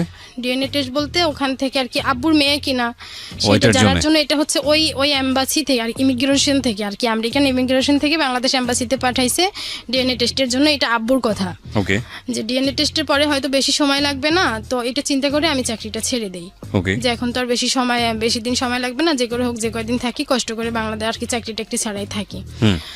তো এরপর আবার আমার শ্বশুর শাশুড়ির সাথে এক হই, আচ্ছা এক হওয়ার পরে এরপরে এখন এদের তো চাপ খুব, যে কেন তোমার বাবা নিতেছে না, কেন নিতেছে না, আমাদের টাকাগুলো ব্যাক করতে দাও, ব্যাক করে দিতে বলো তোমার বাবাকে, আমরা অন্য কিছু করব, আমাদের আমেরিকা যাওয়ার দরকার নেই। এখন তাদের খুব নেগেটিভ চিন্তা আব্বুর উপরে, যে আমাকে তারা বিক্রি করে দিয়েছে। এই কথা তারা বলে যে তোমাকে তোমার বাবা বিক্রি করে দিয়েছে, তোমার মার সাথে তোমার বাবার সম্পর্ক আগেই নষ্ট হয়ে গেছে, তাহলে তোমার মামারা কেন আমাদের থেকে টাকাগুলো নিল, সবাই প্ল্যান করে তোমাকে বিক্রি করে দিয়েছে। যদি এরকম একটা হইতো তাহলে তোমার মামারা বাবা কেউ কিছু হলেও তোমার বিয়েতে দিত। এক কথা আমার বিয়েতে কারো পক্ষ থেকে কোনো কিছুই আসে নাই, শুধু মেয়ে হিসেবেই তারা নিয়ে আসছে আমাকে। ওকে তো এরপরে কিছুদিন আগে যে এই বছরের শুরুতে আব্বু আসছে, এসে আসার পরে আমি আব্বুকে বলতেছি যে আমি একবারেই চলে আসতে চাচ্ছি।